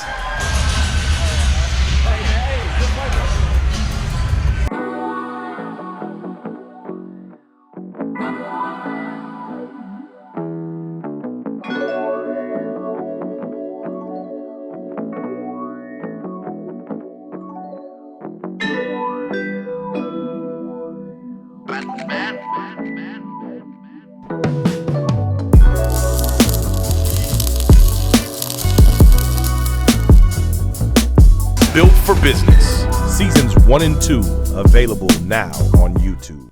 She called me Big Bank, and my lip is thick as drink. Since I'm a felon. felon, can't buy guns. She buy pistols in her name. No, she won't tell it if I run. When 12 comes, she won't say a thing. That's how we living in the slums. And I just put my bitch on game. Saying trap dead, but they just scared. We bought her working and went harder. She called me Big Daddy, even though I'm not a father. Not for you, she gon' do it for me. Baby, don't care about no money, she do it for free. Told her it's smoking, she knocked off like 2 in a week. Hold on. San Antonio, we are backstage. Brawl Off Broadway, it's the Brawl de Los Muertos edition. Brent Johnson is in the building. And of course, if you don't know any better, Andrew Tabiti is in San Antonio. Now, Andrew, who you representing, Andrew? I'm representing the money team. Money team in the building, what up? Yes, sir, 100%, thank you. How you liking your visit right here in San Antonio so far, Andrew? Man, I love it. I love the hospitality. Man, this venue, this event is incredible. And I can't wait to be back and do some big things out here. Now, of course, I said your name. We got your name on the screen. People are going to start looking you up. What's in the future and what can people expect from Andrew Tabiti? I'm gonna make a big return back in basically in December, so be back with a big return. Yep. That's what it is. San Antonio, the money team is in the building. Andrew Tabiti, make some noise!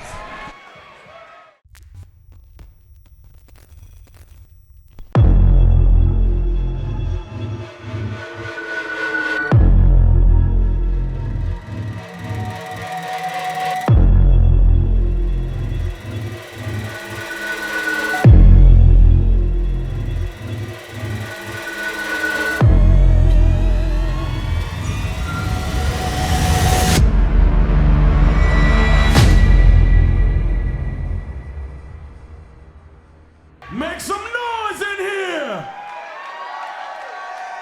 Let's first welcome to the ring from Austin, Texas, Raymond Guzman.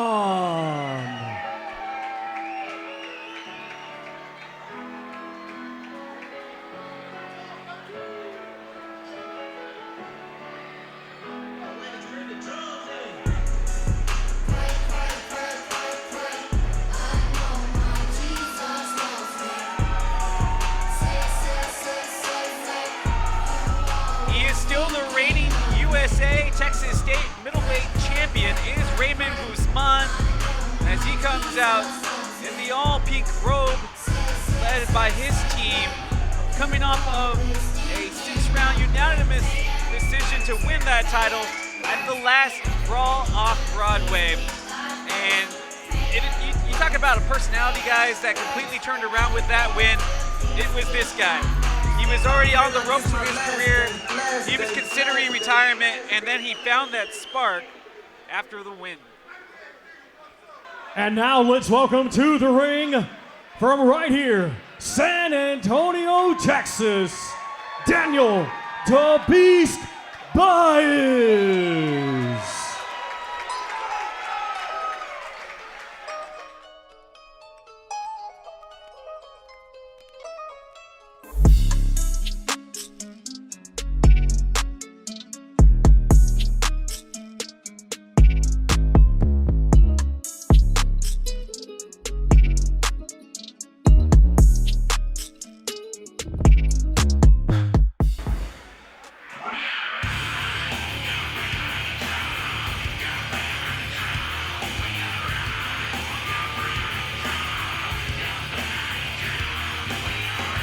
There's only one way to find the fire of the beast.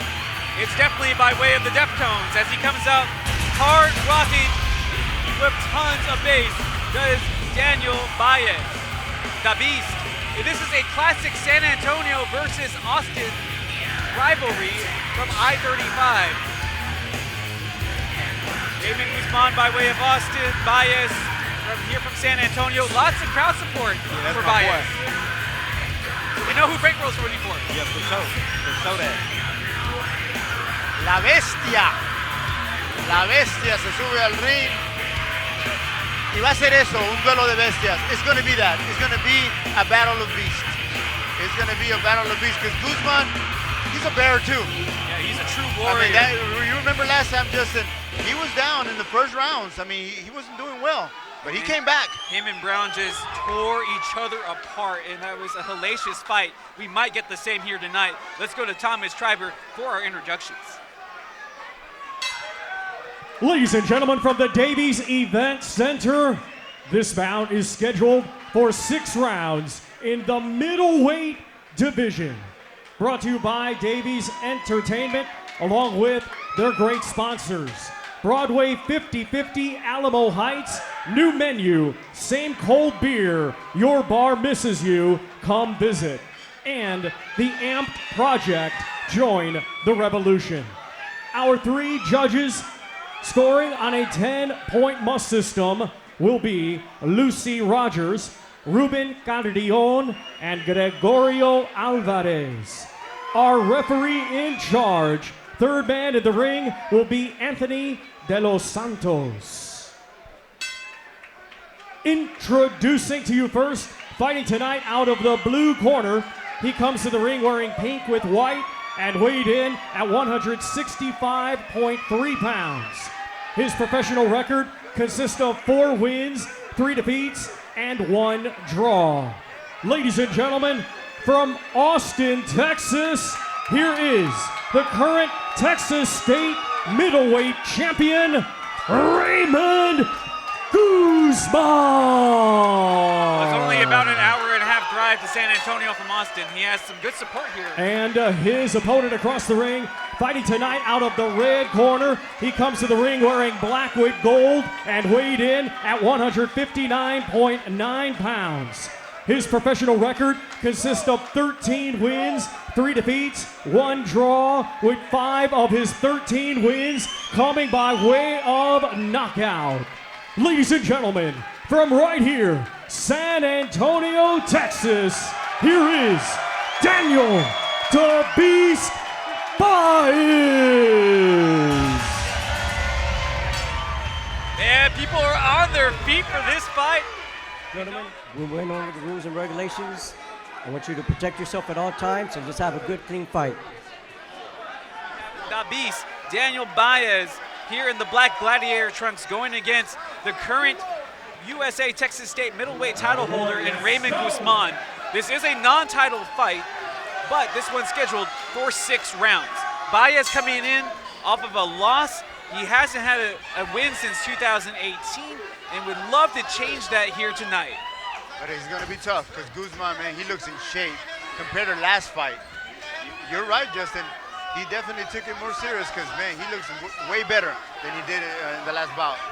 You know, he had some doubt in his mind the last fight, but that, I don't know how else to explain it, but when you go through a fight like he did with Brown Nevada's, it definitely changes your perspective and renews that spirit that was once fleeting, and he refound that spark, the Guzman, and I just see a different person every time I talk to him. Baez coming out strong though, and this was expected that he was looking to push the envelope early. Well, he better be ready to go to the distance because Guzman, he's game and he smothers you. He's able to take punches and he's able to take you out of the round. So you better watch out. You better watch out because this fight is. I don't think we're going to see an early knockout or anything like that. I think Guzman. This is going the distance. I know that for a fact. If we do see a knockout, it would have to come in round 2 or 3 for Baez. As for Guzman, he still has no KO wins in his career.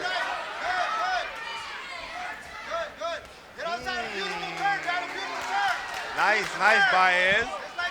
I see you. Y'all got to break that up, though. Y'all definitely got to break that up. Yeah, that's not going to favor Baez at all. That favors Guzman. That's his type of fight. He is a crafty veteran. He likes to muddle it up. The slow-paced fight. Yeah, he likes to dictate it at his pace. He involves you in his style of fight. And if the Bestia permits that, he's going to be in trouble. Well, what he does is he tries to invite you to the pool and goes, all right, you look good in the shallow end. Let's go to the deep and see how you hang. Exactly. That's a great analysis of what he does. That's exactly what it's like. You know, Baez said, no title, no problem. I'm just here to get a W. And he connects well with that left hook. I want to see him get a W personally. He's one of those guys that puts in a lot of work. He does, man. And he's trying to see if it pays off here tonight. But these two guys just swinging wildly at each other. Yeah, he's pulling them from the parking lot. Yeah, Baez better have some cardio work under him. This is a fast pace for La Bestia.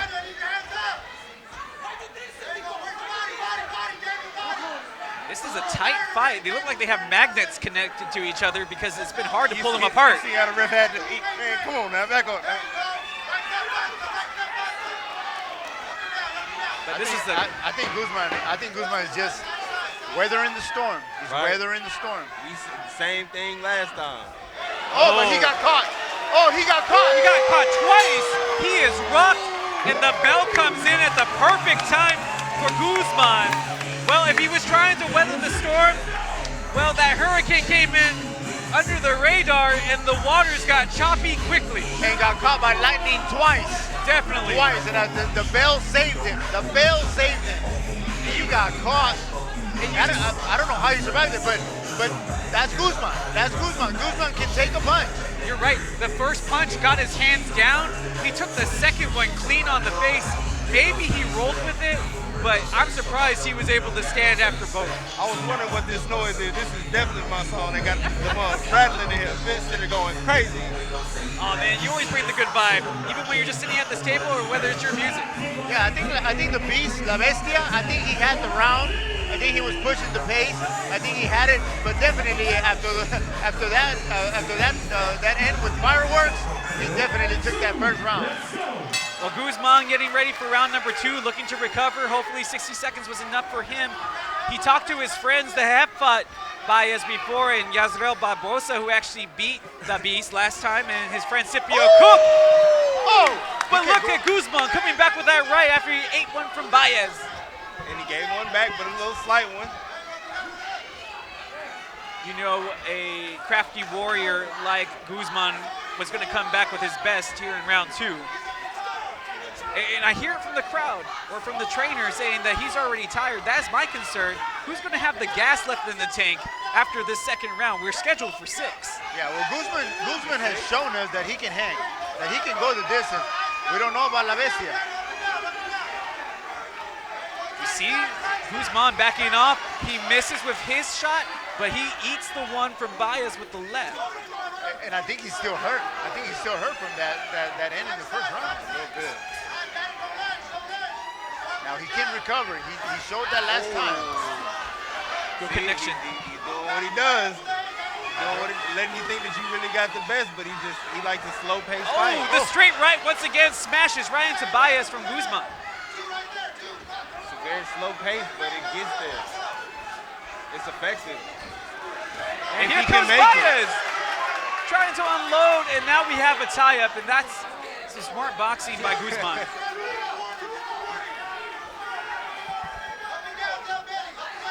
I want to thank everybody for tuning in with us here in San Antonio, off of Broadway, at the Davies Entertainment Center for this fight between Daniel Davies Baez and Raymond Guzman. Nice, there you go, Baez. Work, my man. And those are some crunching hooks. From the parking lot. I think he's bringing those from the airport. He definitely has some space to work with. And now Guzman seeing if he can just battle his way through as he delivers a right. Yeah, Guzman snuck in 2 punches in that exchange. We need to dry clean this jacket after the blood and sweat keeps on flying right near us here ringside. They better not get no blood over here. A little too fresh for that. And here comes Guzman. Oh, that body shot looked like that's low. That's low. That's a little low. We all saw that it was right on the belt line, maybe a little lower than that.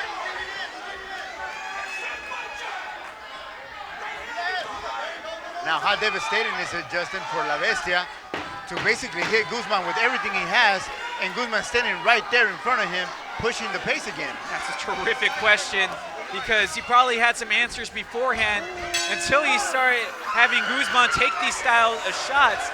And now as we continue on in this fight, some real questions arise of who really has the momentum here. Yeah, exactly, because that round, I think, is kind of devastating for the Beast in the sense that, man, I hit him with everything, and he's right there in front of me, and now you can see Guzman warming up a little bit. He's warming up and kind of dictating the pace at some point in that round. That round was a little difficult to score, actually. I'll give it to the Beast because I think he was trying to push the pace on that round, but it was pretty even. That round was pretty even. It was definitely even to me, man. I'm not gonna lie, Guzman like an old Buick, man. He gotta warm up, but once he crank up, he gone. He gonna go. And they heavy now. The Buicks is heavy. Now you just see the body language, and you see the Beast is breathing hard. He's breathing hard. Guzman is, he looks like he's running a marathon, keeping his breathing under control. And that's what I expect from somebody that has a little bit more experience in the ring. As we get here to the start of round number 3, this Brawl de Los Muertos edition, right off of Broadway here in San Antonio. And this has been a great fight as these two keep on exchanging leather. We have a bit of a dance breaking out between the two, but not a lot of space.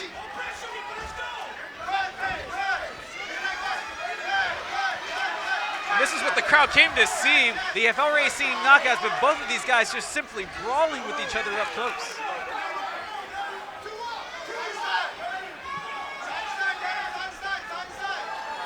Guzman is just content right now to just counter. Oh, and another low shot that was off of the leg. And that just comes with being tired. As Guzman stands in, takes the punch, and delivered the uppercut. Now, I'm not saying that you like to get hit. Obviously, you do not like to get hit. That's not the point of boxing. But it gets to a point where maybe Guzman, like right here, he gets caught. But look at him. Take a punch, he can take the punch, and he's coming forward again. What I'm saying is like Michael Myers type stuff. I can hear the music as soon as you said that. He walking him down like Mike. That's scary. Yeah, because he gets to a point that maybe you saying the message to your opponent that no matter what you hit me, you're not going to knock me down. You're not going to hurt me to the point that you're going to put me on the canvas. I had a friend like that. He was real crazy. Like, man, he'll tell somebody, man, hit me before they fight. And they get their best one off. And if he can take that, Guzman.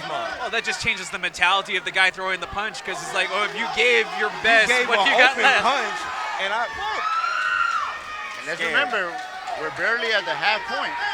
Yeah, we're scheduled for 6. We talked about that Buick Regals I like, but starting to warm up a little bit. Yeah, does it have regular gas or Supreme in it though? We're gonna find out, right? I don't know. All I know is his body ain't fiberglass, so he's taking some beats. He's percolating though now. Takes a little while for the water to warm up, but you got some fresh coffee. You see that man skip? He hit him with the hop skip. Hey, that was a little sneaky, Guzman. Sneaky. Pulling out all the tricks. You love to see that as both fighters are giving us everything they have. And you give them credit, they're very evenly matched in this fight. They almost clashed heads. Right? Yeah, they almost clashed heads. Luckily, they didn't. I'm surprised we haven't had any accidental headbutts here because they've been so close to each other in this fight. But Baez able to break through the guard, and he has him stumbling. Guzman's hurt. Finish that man. Guzman's trying to hang on for dear life and somehow survives the round. And you can tell on the face of the Beast, he's like, what do I got to hit you with for you to go down? The stool? You got to hit that man with a whole stool. You can see that look on his face like, man, what do I have to do to put you on the canvas? That is the heart of a true warrior from Guzman. He knew he was in trouble. And it was fighter instinct that carried him to the end. And you're right. For Daniel Baez, you have to ask, what else can he do that he hasn't already showed? Because he has to be running out of gas at this point. He's throwing everything in the kitchen sink at that man. And he's throwing hard and wide. But now at this moment, the Beast has got to growl and has got to he has to go out with everything again. He can't let Guzman get back into this fight. Guzman is hurt. He does that type of stuff. Guzman is hurt. The Beast has to finish this now. Round 4, that 60 seconds felt like nothing more than 10 seconds in this fight between Daniel Davies Baez and the current USA Texas State middleweight title holder in Raymond Guzman. And we do have a lot of sweat, a lot of spit on this canvas, Baez. And you can understand why both of these guys trying to catch their breath, a lot of them taking these body shots. It is Guzman who gets the first connection here in round 4. Oh, what a hook. He falls! Yes, sir. Hey, what a left hook, man. That's come back. He hit it with a hard one, too. Oh, that was a left hook. Beautiful. Beautiful. Stiff drink, double shot. The Beast tore him up with that left hook. Bias. Double shot. As you can see, the crowd is. That's it. That's it. That's He will be ecstatic. Yes, Guzman sir. couldn't come back from that crushing left hook. Bankreaux gonna go up and celebrate with his guy. He's gonna go celebrate. He has to perform. We'll see him back in a bit. But my friend, I have to admit, what an amazing connection as Guzman was wobbly, crumpled, and he just fell flat on his back after that shot. The Beast created his moment, and he capitalized on it. He created his moment because he never let Guzman do what he was doing with his game plan. He didn't let him slow down the fight. The Beast came out, and he said, I'm going to make this a brawl. We're going to go toe-to-toe. You're either coming with me or not. It felt that Guzman was trying to slow down this round to catch his breath after almost going down in the last round. And Baez did exactly what you said he had to. Come out with a ton of fury in this round and just give it his best shot, and he landed. It was his moment, Justin. It was his moment, and he had to capitalize it. He created it at the end of that round. He almost knocked him down. So he had to finish it, starting this round, and he did it. But you got to give the Beast a lot of credit, because he countered that game plan that Guzman came in with. That he was going to slow down the fight, he was going to dirty the fight, and the Beast said, no, we're going to go full speed ahead. And man, wow, got to give it to the Beast. Such resiliency shown by Daniel Baez, needing a W. It had been a couple of years since he was able to garner one. And we were talking with Bankreaux, he always puts in the work. You will not see one of the hardest, you won't see anybody work as hard as Baez. What he does for the guys here at Davies Entertainment, working in the warehouses and such, as well as his training for this fight, and it all finally pays off for the young man. Tremendous shot. That hook, Justin, that he put him down with, man, that's how you land a hook. Perfect form. Perfect form. Solid, your feet solid on the canvas, and man, just all the power of the legs, like a bolt of lightning from the ankle to the fist. And Guzman, he got up, but he wasn't there. He was not there. He was knocked out on his feet. It was like being in the forest and taking the axe to the tree, and it just fell over. He didn't try to brace himself until he hit the canvas. He was out on his feet before he even fell. Yeah, but the Beast today, he just imposed himself on Guzman. That's what happened tonight. I think Guzman had his best moment in the second round, where it looked like he was starting to get him, to get the Beast kind of into his game plan. But no, the Beast refused, and it was just pure lightning, pure lightning. Let's go up to Thomas Treiber in the ring with what should be a very ecstatic the Beast, Daniel Baez. Ladies and gentlemen, here is the official time. 42 seconds of round number 4. Our referee in charge, Anthony De Los Santos, waves off the contest. Therefore, your winner by way of technical knockout and representing San Antonio, Texas, Daniel "The Beast" Baez. Yeah, baby. Y'all make some noise for both of those combatants. They put their heart in the ring. Make some noise for Daniel Baez. I see you, Primo. With a huge crowd on hand for him in his corner, to get that type of performance for him tonight. I know I'm supposed to be non-biased, but I feel really good for Baez because of that W. It was well earned. Yeah, the Beast devoured the grizzly bear today. I mean, tore him apart. We are here backstage with none other than Chingo Bling in the building. San Antonio, what's going on? Yeah. Of course, you're always repping San Antonio, representing Baez, the south side in the building. How you enjoying tonight's festivities, sir? Man, it's tremendous out here. Y'all seen that tactical left hand? It was a Texas showdown, and Baez caught him with that left. The south side southpaw was definitely in full effect. That's right. We'll talk to Baez in just a minute. Real quick, shout out to Chingo Bling in the building. Y'all make some noise for Chingo Bling. My name is Cameron Davies. I take the impossible and make it move. My team and I build the biggest and baddest custom vehicles. I don't know how you did it. Out of our 64,000 square foot high volume facility right here in San Antonio, Texas. Feel a little bit more country already. From high performance machines to cutting edge masterpieces. When you want it done right, there's only one place to go. Let's go make history. We make it built for business. Built for Business. Seasons 1 and 2 available now on YouTube.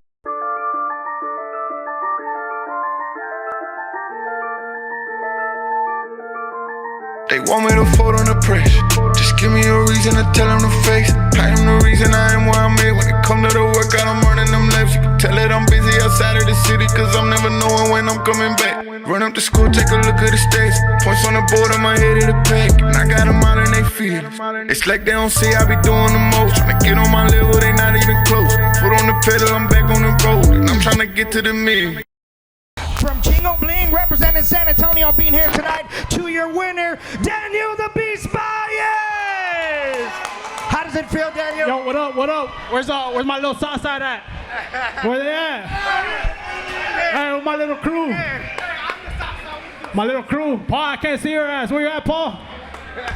Danny, little bitch ass. Danny, where you at? San Antonio, the Bees has been working hard, non-stop in the gym. Daniel, I've been watching you every single day, putting your heart in it, and we've talked about this. You don't do this for the money, you do this for the love of the sport. How does it feel to become victorious right here inside the Davies Event Center? Shit, it feels good. I needed that shit. I just needed that W. But shit, it feels good. It feels good. It's a feeling that never gets old.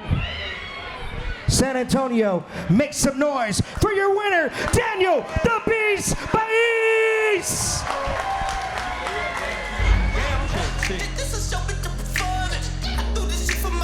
Shout out Andrew Gustavo in the house. I got a month, bitch. She got a month, bitch. I got sisters and brothers to feed. I ain't going 20 out seconds, like a weed. 20 seconds. Did a lot of shit just to live this here lifestyle. Came straight from the bottom to the top of my lifestyle. 5 seconds, let's go.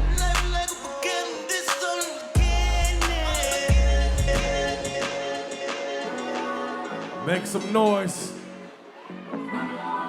Kendrick's number 8 on the iTunes charts. This album, Gumbo, out right now.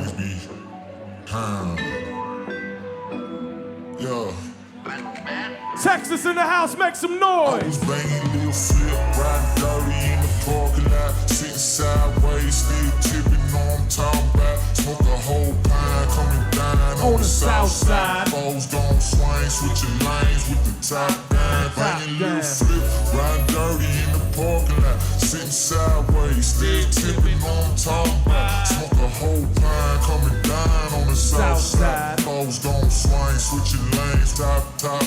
Jim and Pimp C, burning tree in that Cadillac. What's a whole nine? Pass it round, you get heavy wet. Bitches for the streets, she a freak with a mouth wide. Swinging down the wood, gotta slide through the south side, south side. San Antonio, Texas, what the fuck is up? Make some noise! Yes, sir. Hey, light them cameras up. They want me to fold on the press.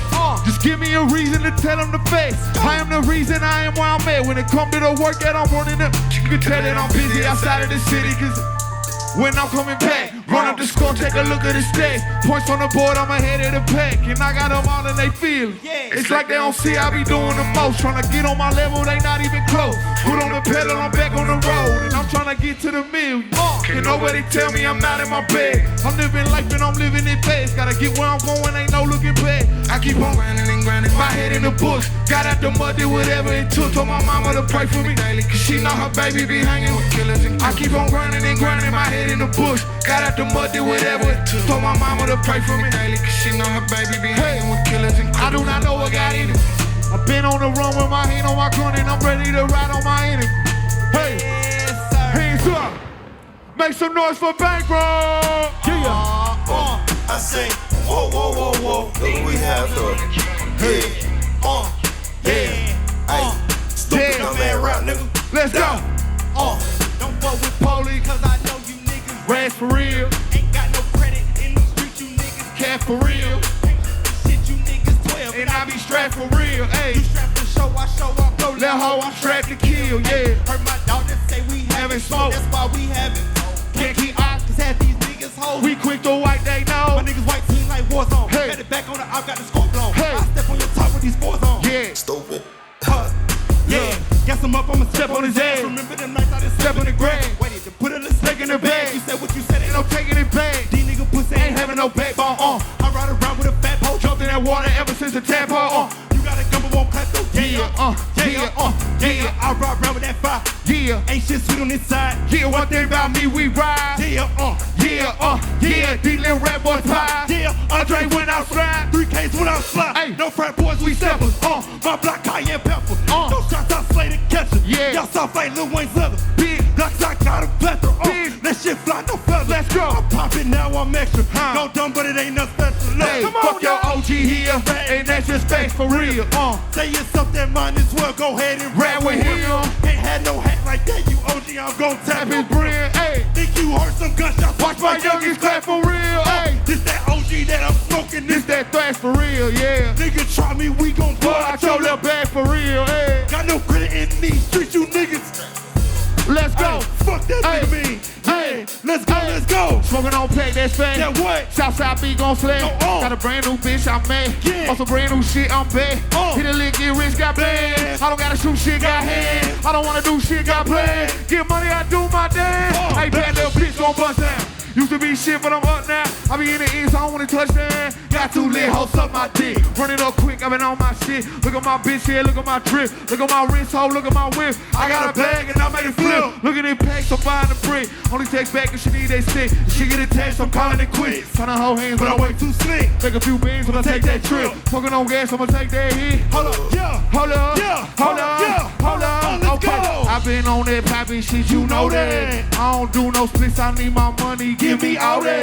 If I hit your bitch, you might not never get your hoe back. I just caught a body on this bitch on Carrot Toe Tag. Let's go. Yeah. San Antonio, make some motherfucking noise one time.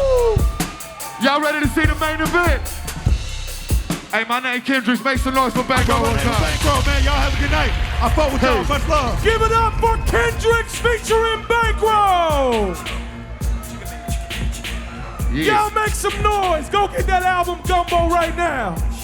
Now, without further ado, who is ready for the main event? Nah, fuck that. Who's ready for the main event? Nah, fuck that. One more time. Give me no music real quick. Who's ready for the main event? Make some motherfucking noise.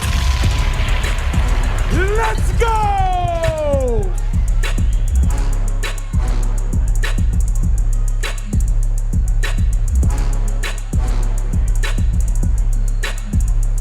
1 minute. Bounce it and drop that ass and pop it like a shootout. Bounce it and drop that ass and pop it like a shootout. Bounce it and drop that ass and pop it like a shootout. Bounce it and drop that ass and pop it like a shootout. Bounce it, bounce it, bounce it, bounce it, bounce it and drop that ass and pop it like a shootout. Bounce it, bounce it, bounce it, bounce it, bounce it and drop that ass and pop it like a shootout. I'ma ride that 30 seconds, 30 seconds, 30 seconds. No, going hard, it's me. I'ma ride or die, and I don't need the key. I'm finna bounce it and drop that ass and pop it like a shootout. I pull them like they bought the food out. I hop up on their face and make my hips go like a luau. I showed you I'm a geek and now I wanna see what you got. I ain't shy, bustin' why, cause I been there. I ain't shy, bustin' why, cause I been there. Let's go!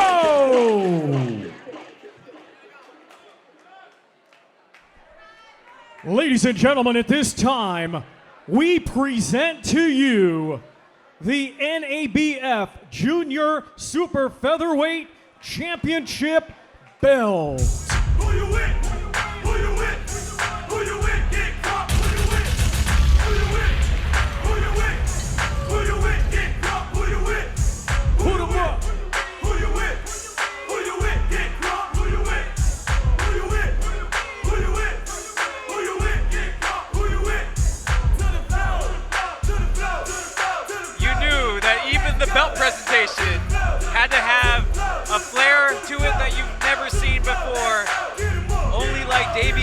Entertainment can bring to you. Brawl Off Broadway, Brawl de Los Muertos, here tonight in San Antonio as we get ready for our main event. There you see it, the vacant NABF Jr. Super Featherweight title. And we get ready to meet our fighters. Let's first welcome to the ring from Mayagüez, Puerto Rico, Pedro El Apóstol Vicente.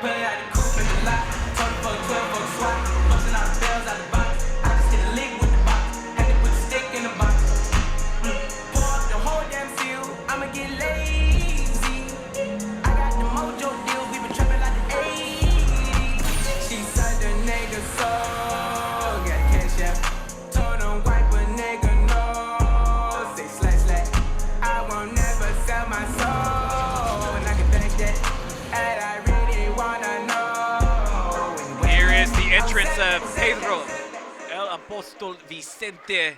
And now we will get a look at the man himself, Kid Austin. And now let's welcome to the ring, fighting out of San Antonio by way of Austin, Floyd Kid Austin Schofield the third.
Schofield. We saw what he did last time at the Brawl Off Broadway. And you can tell the expectations are high tonight for a repeat performance. I wonder if I could get those trunks. Special ordered, my man. Special ordered. You imagine the guys here at Davies Entertainment might have helped him out with those. Ladies and gentlemen, it is now time for our featured bout. It is scheduled for 8 rounds, and it will be for the vacant NABF Junior Super Featherweight Championship. Brought to you by Davies Entertainment, rewriting the rules, and Cruising Kitchens, the future of mobile vending. It is sanctioned by the Texas Department of Licensing and Regulation, combative sports manager, and celebrating his birthday today, Greg Alvarez, along with the North American Boxing Federation. Our 3 judges assigned, scoring on a 10-point must system, will be Lucy Rogers, Ruben Cardion, and Gregorio Alvarez. Our referee in charge of this main event will be Lee Rogers. And now, ladies and gentlemen, the time has arrived. From the Davies Event Center here in San Antonio, Texas, this is our Brawl Off Broadway main event of the evening.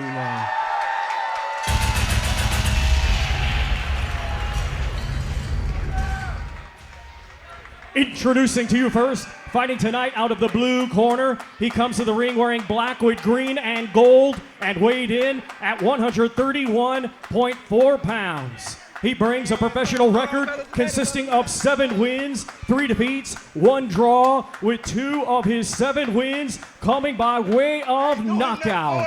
Ladies and gentlemen, damas y caballeros, de Mayagüez, Puerto Rico, presentando Pedro el Apóstol Vicente.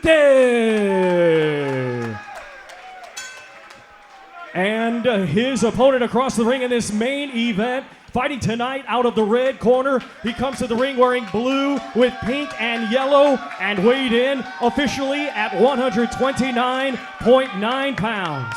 Undefeated, he has 7 wins. 6 of his 7 wins come by way of knockout.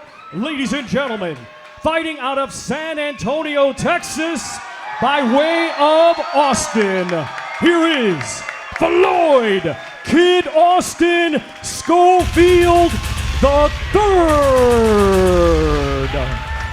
We got the whole crew back together finally for this main event. Gentlemen, you're in an NABF championship fight tonight.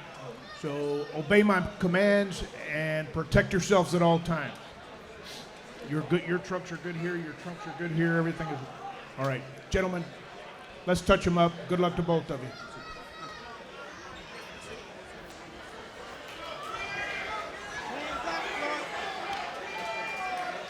Oh, no doubt, and that's what we said this whole night about Davies Entertainment, and what they bring to you is not just boxing, it's a whole show, as we are here in the main event, scheduled for 8 for the vacant NABF Jr. Super Featherweight title. Kid Austin wearing those Dia de los Muertos colors with the sugar skulls on the side. El Apostol. Oh yeah, Pedro Vicente. He fresh to death. Oh, he even has those custom Nikes on. El Apostol in the green and black with the Marvin the Martian socks. Maybe hoping that will bring him some good luck tonight. Kid Austin has thrown about 16 punches. Vicente, that's his first punch. That was his first intent of punching Austin. And we saw this last time in Kid Austin's last fight, is that he puts the pressure on and he's so quick, it makes it so difficult for the opposition.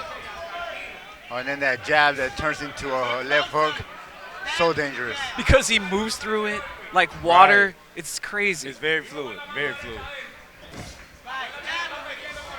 If you know about the fight game, it's about hit and not get hit. He almost did not make it out of that one. Yeah, I saw the wobble. Apostol, he cannot drop his hands for not one bit, because that's going to happen. Not with this guy. Too fast, too fast. El Apostol said he was going to try to make this fight difficult. He added a lot of road work to be ready for the younger Floyd Schofield III. Oh my God. He looks so comfortable though with the pacing in this first round, does Schofield. He's figuring them out, chiseling it down. And in the last fight, Kid Austin, he really didn't have to work the body against that opponent in his last fight at all. But right here, he's working the body. He's hitting Vicente with some body shots. He was able to defeat Roberto Almanzan, in the second round in his last fight to win the USA Texas State Super Featherweight title. Looking to take the NABF Junior Superweight title here tonight, as we have a minute left in round 1. Apostol did well in that attack. He basically blocked every punch that Kid Austin threw in that combination. So hat off to him for that. Well, he knows what his role is here tonight. He's the veteran, age 32, looking to stop the young up-and-comer, try to humble him. Oh, man. And he's aware that if he can get a win here tonight, it would be huge for Vicente's career. Oh, my Jesus. If he can get out of the first round, it would be huge. He took one slightly to the temple, is still okay, but he's in trouble. Yeah, them punches coming, and they hard, too. The Dia de los Muertos trunks, nice and all, but I think Kid Austin a little bit uncomfortable. It's about the second time that he's having to pull them down. Seems to be the only thing that's breaking Kid Austin's flow right now. Trunk check might be needed. The fly trunks. But there's no doubt about who took round 1, as Floyd Schofield III is looking for his 7th KO and his 8th career victory to add another title as well tonight. He's doing his thing. Yeah, but I'm glad we are seeing a little bit more of his arsenal tonight. Last time we didn't get to see that. Right now we are seeing the way he's working the round, right? Working the body. Well, I know Bankreaux had to miss it because he was outperforming, which again, awesome, man. I was like, you did your thing here tonight, that's for sure. During that time, we got a chance to talk to Andrew Tabini, you know, a contender for the Cruiserweight title. How'd that go? And, I mean, just a total pro, really nice guy, really funny guy at that, too. That's always good. The one thing he told us was that after he leaves here tonight, he's going to be back in Vegas in training. And that's something that I've seen from Floyd Schofield III. He's already fought 6 times. This is his 7th fight this year, and he's never out of shape, consistently working in the gym, trying to put those tools together. And a big thanks to Tabini for joining us here ringside. You're at the Brawl Off Broadway, Brawl de Los Muertos edition. He's just so aggressive, Kid Austin is. I mean, just every punch, and every quick. punch. He's aggressive and quick. But every punch has bad intentions. Talk to that man. Oh. And now he's talking to Vicente as he unloads. And Vicente smartly wrapping up the arms. He better do something. Exactly. Just trying to survive what has been an onslaught early on here in round 2. Last time Vicente came out, he lost to Ellerson Garcia in an 8-round knockout. Before that, he lost a split. It was a split draw to Alexis Del Bosque. So those are his 2 fights in 2021. Still looking for a W this year is El Apostol.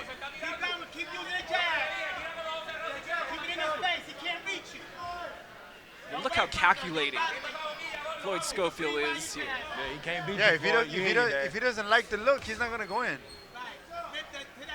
That's what I like that. I like that, man. He's very precise and calculated with what he does. And the outcome is the same every time. Oh, crushing left. And he slips in the right uppercut for good measures. His left and his right equally look like they hurt like a mug. He's got strength in both hands. God. But you're right, he keeps on pushing down those tights. Or excuse me, those trunks.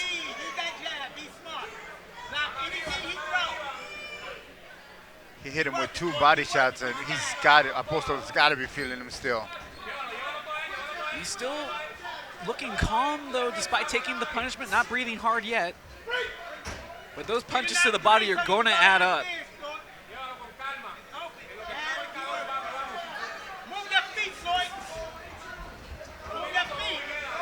And you can hear it coming from the older Schofield, his dad, his trainer, saying that he needs to move his feet to find those angles. Ooh, look, that's what happened last time. The opponent got up on the ropes and he applied the pressure.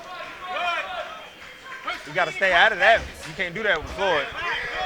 Yeah, no, that the Black Mamba was going to strike you. You're up against that wall, that Black Mamba's going to strike you. Certainly. It's like you want to say he might load up with the right, but then that left is just as dangerous.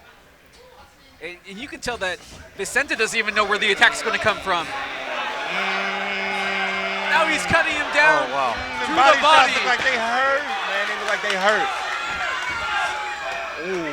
Real trouble right now as we get close to the end of the bell. There it comes, but that was some scary moments for Pedro Vicente. As you mentioned, Pedro, those body shots, crushing. I was losing breath watching him take those shots. Man, it looked like it's hard for me to breathe watching that. And he's, I mean, Pedro's surviving because he's blocking a lot of the punches. That's why he's surviving. But that's going to end up going away from him because he's getting hit to the body, and those hands are going to have to start coming down to block. And that's when Kid Austin's going to tear you apart. Because if he connects with those, man, with those lefts and those rights that he's throwing to the head, it's over. It's over. So it seems to be right now just a matter of time for Apostol to start feeling the effects of those body shots. If those hands come down, he's going to be in real trouble. Well, back in May 21st of this year, it was in round 3 where Floyd Schofield had a TKO victory over Danny Flores. He only has 1 knockout in round 3. Could this be his second? El Apostol has never been knocked down in his 2 knockdown losses in round 3, only once in round 1 and once in round 8. This one's scheduled for 8 for the vacant NABF Junior Super Featherweight title. So accurate with his attack is Floyd Schofield. Yeah, and it's so technical in the sense that man, nice. And you're showing off a little Willie Pep as The he jab. comes away untouched. the jab, man. The jab sets up everything for him. And you could just see Vicente, he's not sure when to cover up and when to try to strike because of the speed of Schofield. And I have to be honest, I'm surprised we haven't seen this earlier for Vicente. A little bit more trying to rough up Schofield, trying to close the distance and tie him up. Yeah, that's really the only choice he has.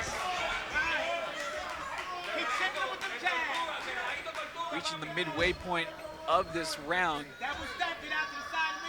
And you want to talk about cool, calm, and calculating. That's Kid Austin right now as he finds his opening with that left. He is firing off on that man.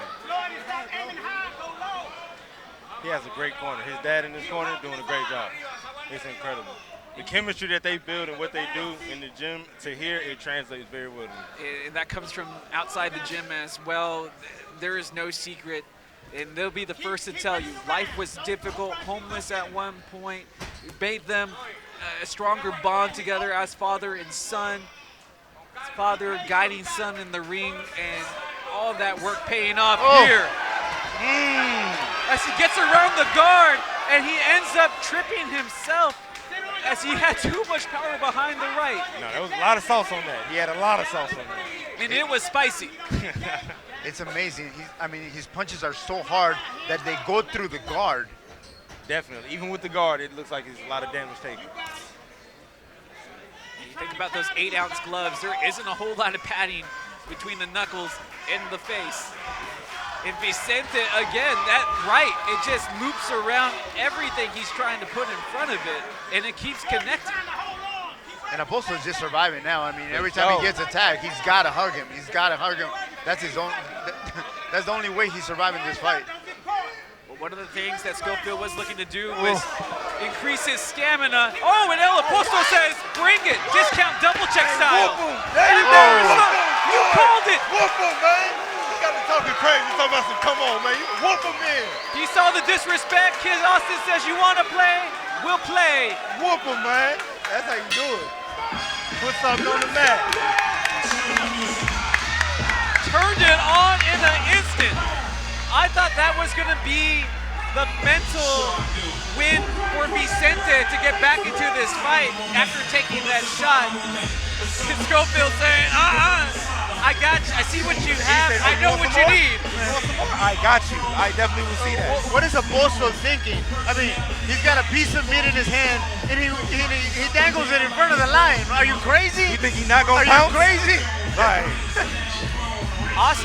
Kid Austin pounced quickly. It was dangerous, and it was hurtful. His strength and agility makes him very vicious in here. And the one thing he did talk about was developing that stamina and keeping his hands up for this fight, and he is definitely does not look like he's running out of gas either. So you're right, the stamina is definitely a huge play. I forgot to give him that. No, he is cruising right now. You figure that just one more solid bombardment of punches landed could finish the night for Vicente. Oh, okay, the trade-off. And this could be the last round effort for a great warrior. That Vicente try and maybe go out on his shield. But you know he's not going to make it easy, sensing the danger.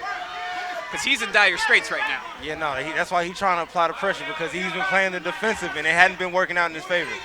All the way up to round 4, it has not been in his favor. So he's trying to switch it up, but I think that's also dangerous for him too, leaving himself open. Gustavo, do you see anything that Floyd Schofield can do to improve his night thus far? Stuff like that. You heard his dad, keep doing that. Yeah, and his corner's telling him, just keep using the jab. It sets up everything beautiful for him. Oh. The 1-2 once again for Floyd Schofield. And Vicente really hasn't thrown anything in this round as he opens up Sugar Ray style and lands in the body. Vicente hits another uppercut. He didn't like having the hand behind his head. Man, look, them legs is loose. I seen them type of legs before they started looking like pasta. Yeah, I mean, he got hit really hard. He got hit really hard with that right. They are starting to quiver. Man, what? And you can see Vicente just doesn't know when to strike and when to fall back. This whole pacing, this whole fight has been all Floyd Schofield. But you know how boxing works. All it takes is one punch. All it takes. It could be lucky, it could be planned, but it can change a fight instantly. But it doesn't seem like it's going that way tonight. And now, what y'all got going on in here? What is this? What is this? What is this? This is beefy beef that we got going on now. I think it's just desperation. He like just went and jumped towards Kid Austin. And I think he was trying to hit him with his head. Pick him up or something. Yeah, he just bull rushed him in, hoping for the best. And it allows Vicente to continue. But you can see he looks like he's on borrowed time right now. Yeah, because he was trying to get out of that corner, and Kid Austin wasn't having it. And he just, he just basically, he looked like a lineman or something like that in football, just went at Kid Austin. Austin connecting with the left, but Vicente just giving him the stare down, even though he's taking the bulk of the punishment in this fight. Final 10 seconds of round number 4 in this main event. And Kid Austin giving us a show. It's just all the punches and the different angles that he's showing Apostle that he doesn't know what to do with it. I mean, just too many angles, punches coming from all kinds of directions. He's changing the stance. I mean, it's just too much. Too much arsenal. It almost seems like it's similar to a sparring session now for Floyd Schofield as he's kind of working out some of his technique here in front of a live audience. That's what it looks like to me. And I wanted to say that. I didn't want to be disrespectful, but yeah, definitely looks like a motherfucking sparring session. No, it's not being disrespectful. Right, no, it's just calling it how we see it. Definitely, and it looks like this is a practice round for Floyd. And we preface it. Look, it's a live fight. This is boxing. Vicente could land a punch, and that could change. He could. But we also play the percentages, and right now the percentages are slim. Slim shady. Yeah, when you only have a puncher's chance, that's not going well. We've already seen it in the big-time title fights this year. A puncher's chance can bring you close, but it takes a full arsenal to make you a champion. The ref got a little footwork too. You see he got caught in the corner. He had to get out of there too. Hey, we only got 2 referees tonight, so to stay spry and fresh as we get near midnight here locally in San Antonio. Props to the referee. Round 5 as we're past the midway point of this scheduled 8-round fight for the vacant NABF Junior Super Featherweight title. Justin Simmons alongside Gustavo Rangel and Davies Entertainment recording artist Bankreaux, who's doing the double here tonight, who performed and is on the call. Doing it all. Oh my goodness. That's the only way he's surviving. I mean, it's getting those grabs. He has to clinch. If he doesn't clinch, Floyd gonna put him down. It's like he's stopping the final portion of the combination that would be the knockout blows. Right. And that's just crafty. And I don't know how you want to describe it, whether boxing or just fighting at this point, because it is a brawl. It's a smart way to stay upright, at least in this fight. But there was that left again. And the rights to the body have to continue to add up. And you see, Vicente's hands are coming down slowly and slowly, and he's more open to getting hit in the head. But we're used to seeing the early knockout from Floyd Schofield. I like seeing this. Look how calm he's taking his time. He knows he's dominating his fight, and you can just see it with his demeanor right now.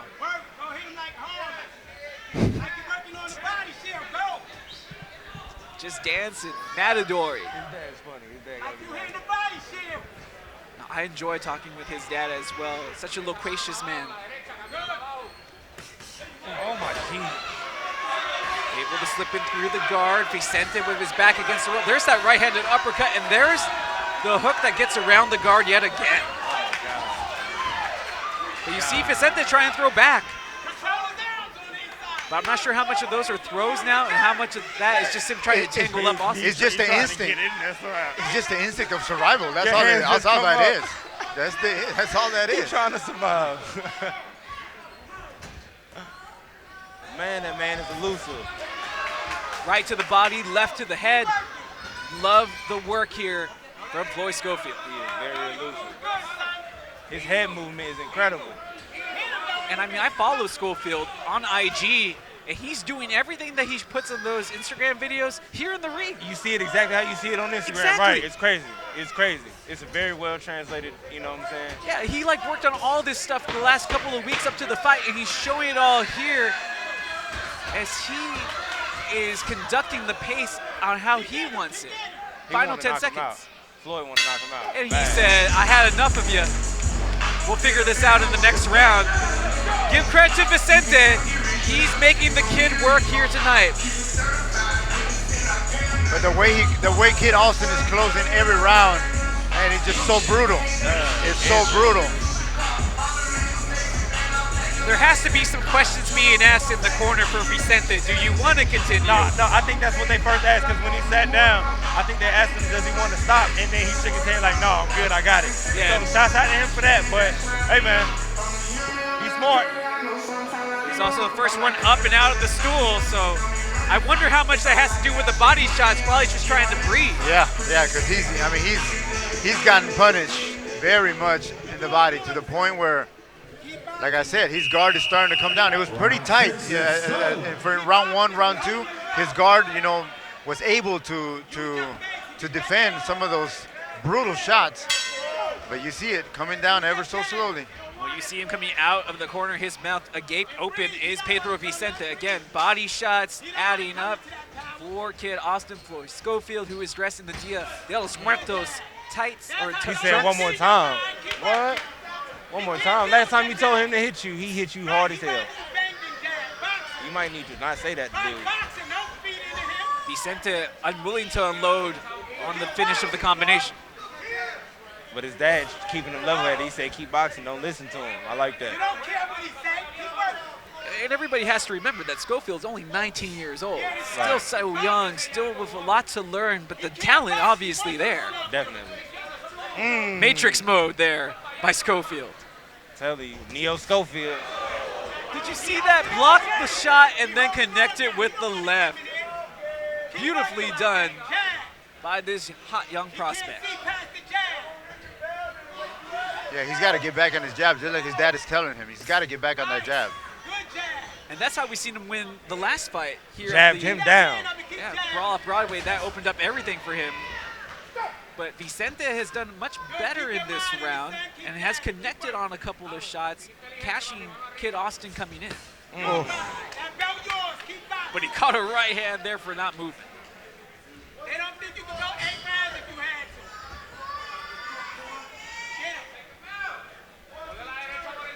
And it's so important to keep reminding him to stay, with the basics. I was surprised Vicente still has the balance after getting caught behind the left ear. Right. And you can see it's beat It's red. beating. It's red. It looks like he got a heartbeat behind that thing. Imagine it might become cauliflower at some point if he keeps on taking shots like that. And there's Man, the that dude hit hard. The right that gets around the guard again. He's shown that so many times here tonight. Has Floyd Schofield. God, even with you, man, it's a little sweat over here. It's on my paperwork now, and we're even wearing like the headphones, and even with the muffled sound, it's still sharp. It's super sharp. Sound like the gun range. Oh. You know he didn't appreciate getting his back of his head being pushed down right by El Aposto. And he's showing how much he appreciates it. And you know what's amazing about Kid Austin also is that the power that his punches had in the first round, they have the same effect right now. They're that powerful. They stay powerful. Exactly. Round 6. They stay powerful. Amazing stamina. Yeah, He mentioned that he was going to be more dedicated to his training and stamina development, and he's keeping his hands up. Those two things he wanted to work on coming into this fight, and I would say those two things have been a success in his toolbox. End of the round. Yes, sir, Ski. Y'all know which way that went. We don't even have to really discuss and say that. And every time you say get thirsty, It's a win. somebody's body hits the canvas. See that? I messed up, y'all. I should have gave that earlier in the round. You could have got us a body. Another free kill, man. But you think about the night of fights that we have had so far, only one fight going the distance, everybody else taking a KO here tonight. It has been a tremendous fight card set up by Keith Underwood and put on by everyone here, Mr. Cameron Davies, and of course all the production staff here tonight that's put on this great Brawl Off Broadway, Brawl de Los Muertos. If you're Kid Austin, what's the plan for this round? I think you finish it. Yeah, I think you finish it. Time to send everybody home with a smile? I think you finish it. We got another round? I think you throw a flurry here. Nice. How many rounds is this? This is a scheduled 8-rounder. Nice. These are the championship rounds, again for that vacant NABF Jr. Super Featherweight title, which right now, Floyd Schofield has one hand on. Definitely. He almost out the door with it, honestly. That is so true. He's halfway in his car right now. They're etching his name on the nameplate as we speak. How do you spell Schofield? It's C-H. It's S-C-H. Everybody forgets the C. But that C might stand for champ by the time this fight is over. Most definitely. Round 7 of the Schedule 8 once again. Justin Simmons alongside Bankreaux and Gustavo Rangel. El Apostol in the black with green camo. Kid Austin here in the Diaz de los Muertos. The light blue with the yellow, pink, and lime green, and the sugar skulls on the side. With the matching Nike customs. And now he's just stalking Vicente down. These are bad intention punches. That caught him. He had to keep his hands a little closer. And I have to admit, I'm very surprised that, I know that Schofield was going to be the taller fighter, but how he put on the weight back, he's a much bigger guy than Vicente as well, and is much more symmetrical. Just with that overhand right, you know that's his shot though. He's connected well here tonight with it. Parking lot punch. And the way he extends his legs and extends his arms, it makes him longer than what he looks like. The way he looks, you know what I mean? He literally can step the width of half the canvas in the jab with the follow through and the step that he takes with it. So it's very appreciated. I like it. And the official finally having a word with Vicente, saying you gotta stop bull rushing in like that. Yeah. And like we've all said before already tonight, this is just purely survival at this juncture. Because if you're going by a scorecard, I think it's no lie that Schofield would be up on everybody's scorecard. Definitely.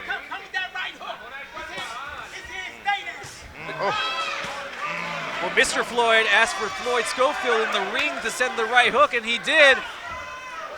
And he has him in so much trouble, but has just been unable to land the combination that will send El Apostol back to the canvas. 20 seconds left in the round.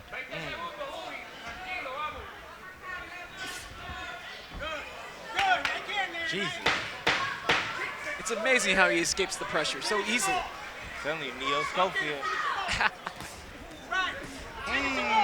A couple of thunderous lefts. The right almost breaks the guard. And again, it's Vicente trying to carry through the weight and pressure of Floyd Schofield. I mean, we're privileged to be here ringside, and we're able to see how Apostol sees him. For a millisecond, he sees him and he thinks he's gonna hit him, and then he's gone. He's ghost. He's out of there. You know, and Apostol is just like, where did he go? You know, I mean, he's so fast. And before you can even think, where did he go? He reveals himself and he's punching you right in your face. It's crazy. You swing and he's like, oh, where'd he go? Bow, right there. That man's crazy. Yeah, and Apostol is telling the ref that he's headbutting. That Kid Austin is headbutting. No, it's not headbutting. It's when you go in and you bull rush him that you end up, clashing heads. But it's Apostol's fault. It's not Kid Austin's fault. Right. I know people talk about boxing. Is it coming back? Is it back? I'm going to tell you, if you didn't make it out here tonight and you're watching this on YouTube, you want to talk about your money well worth, money well spent, you come to a Davies Entertainment boxing event and you will go home happy. Round number 8. Final round. This is it for the vacant NABF Junior Super Featherweight title. Will Kid Austin close the show in showstopper style? Possibly gonna have to pull something out, a miracle out of that hat. Still relying on one punch, but Pedro Vicente, despite not having a whole lot of time to prepare, has given a valiant effort to stay on his feet tonight. Well, somehow Apostle convinced the ref that he was getting rabbit punched. I haven't seen it. I ain't seen one rabbit.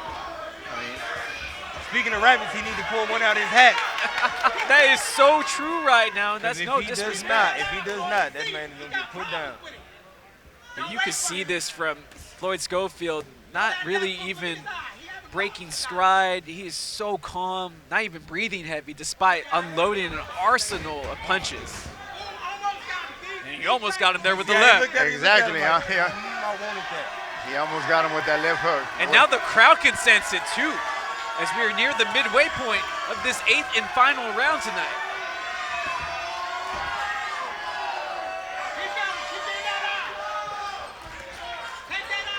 Vicente has been knocked down in round 8 in his career. In fact, that was his last time out back on July 24th. TKO loss in the 8th. Oh, he got knocked out in the 8th last time? Yes, he did. Jeez. Let's try not to repeat that, fam, but it's not looking promising.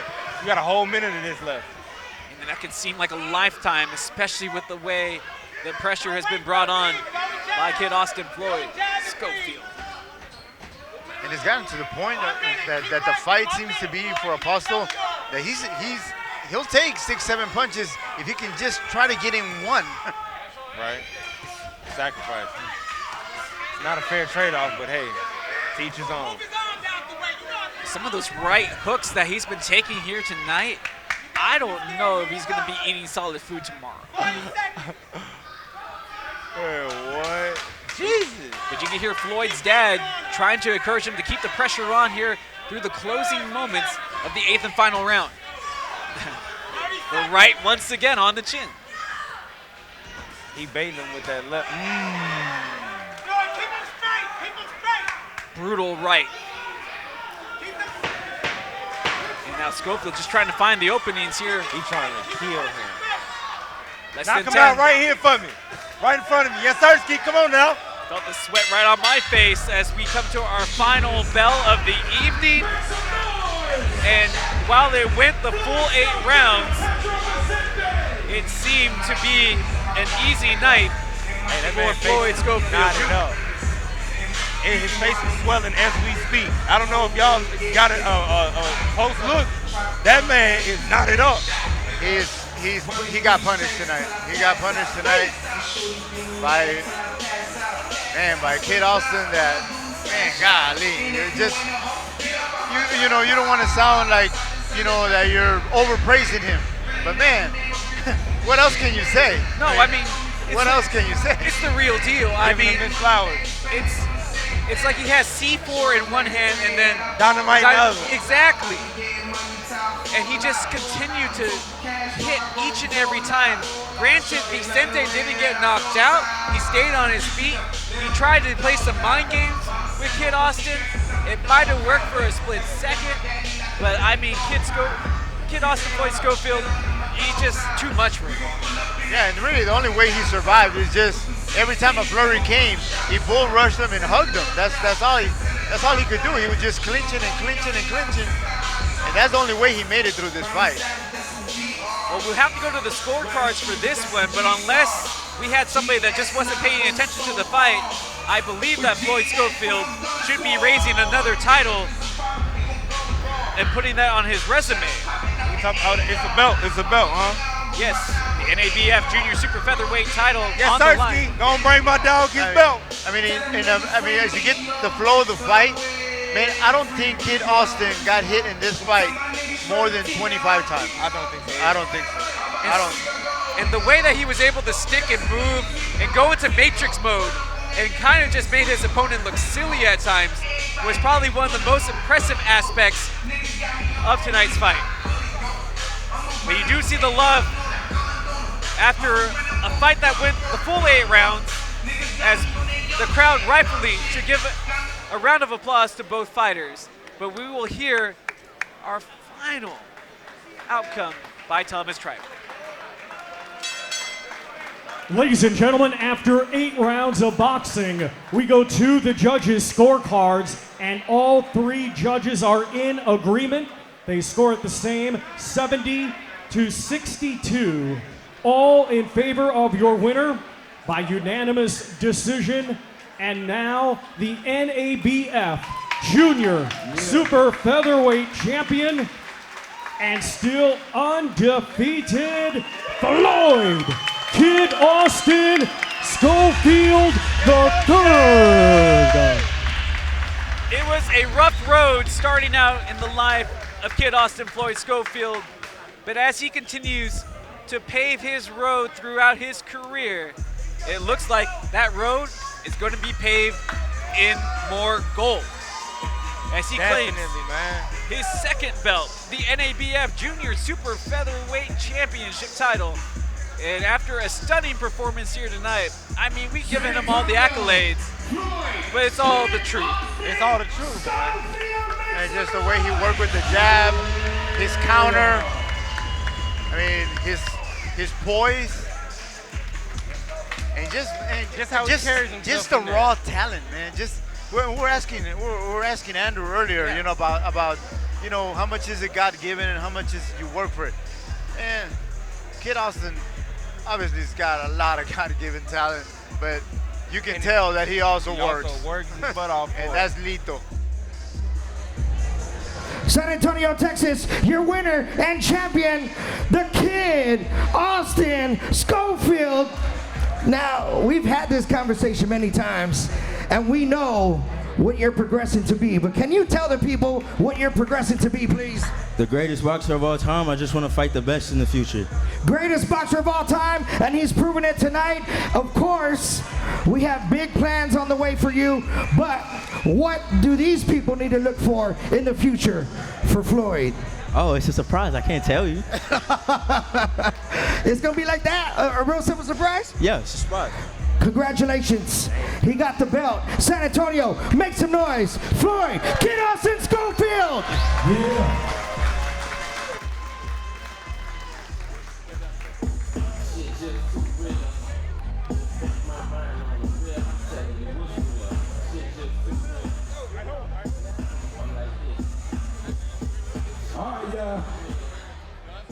You just witnessed history. Make sure on your way out, if you don't have one, you better get one of them Floyd Schofield shirts, and I promise you, one day they will be worth some money. Go grab you one on the way out. And ladies and gentlemen, Davies Entertainment, in association with its sponsors, would like to thank you for attending this special edition of Brawl Off Broadway.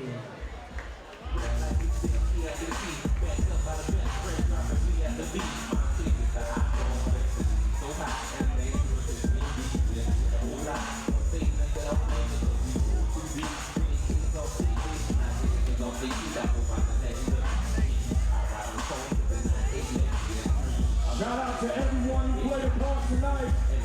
DJ Mr. Soull, DMyke on drums, I appreciate y'all. LB Systems, the whole Davies Entertainment creative team, built for business. It's going down. I need everyone to start making their way out the building. Make your way out the building. You don't have to go home, but you got to get the fuck out of here. Come on, let's go.